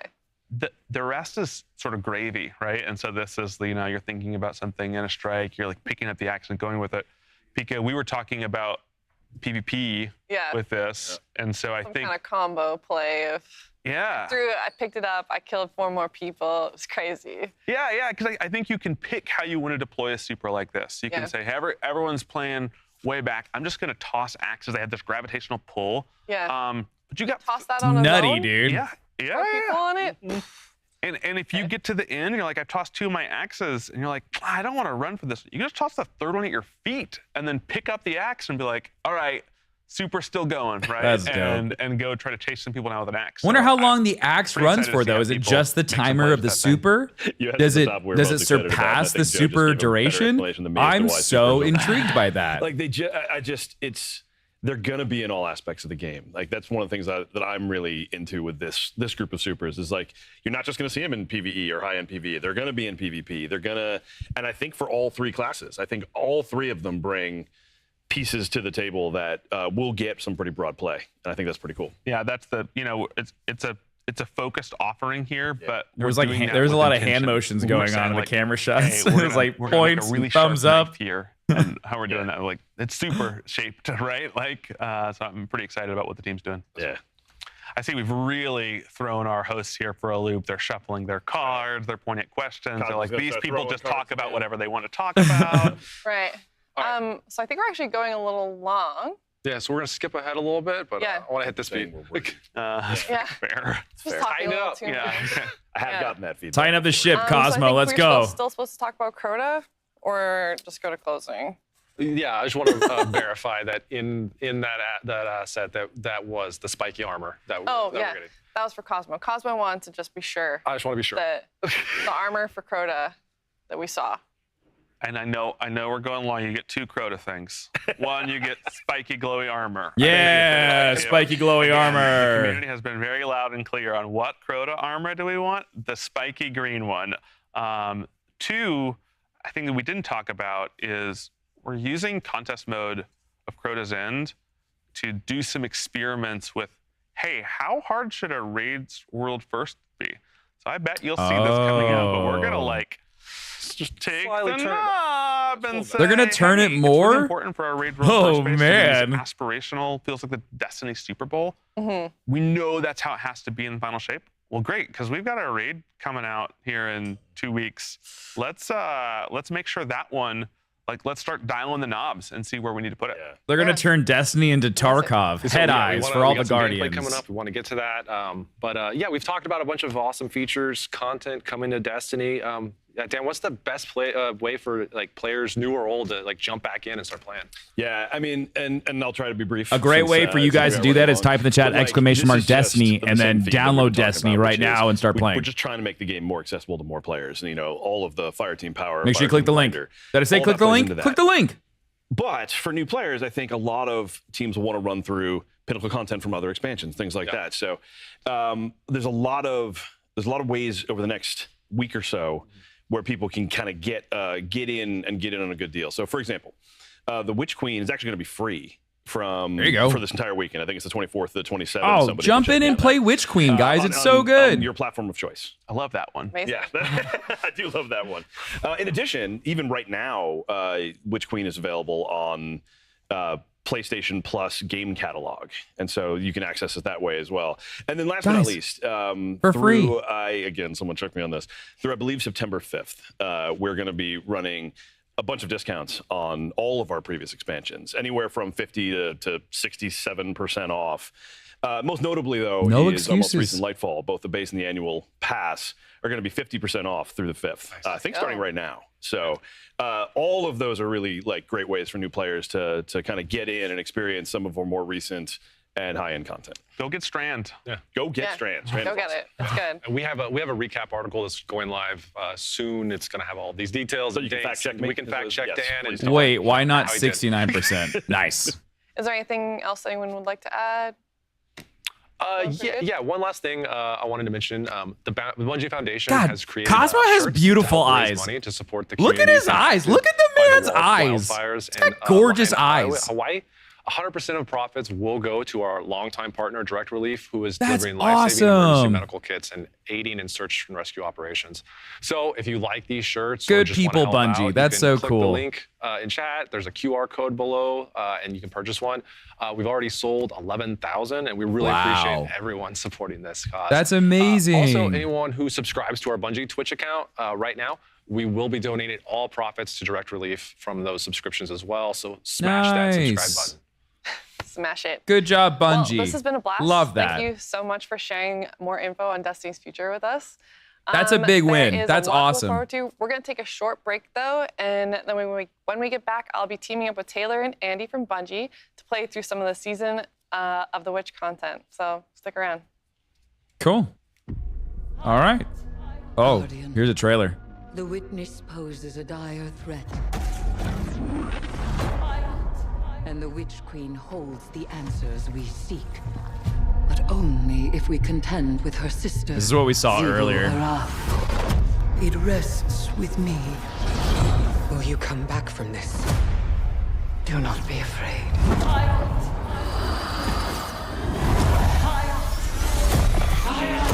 Dude, Eris becoming Hive is so wild. I want to turn into that. I want to be that. You now wield Hive magic and have entwined it with your light.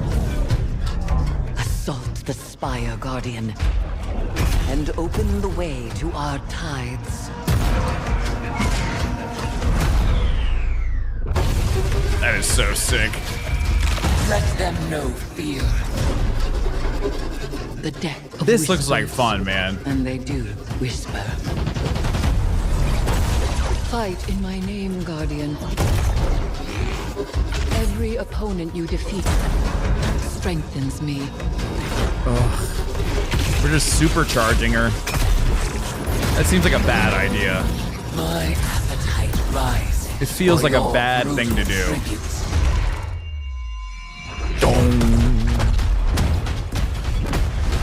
Let us show her what it is to be Hive. You have sounded the horn of battle! You are deserving of the greatest death I can bestow.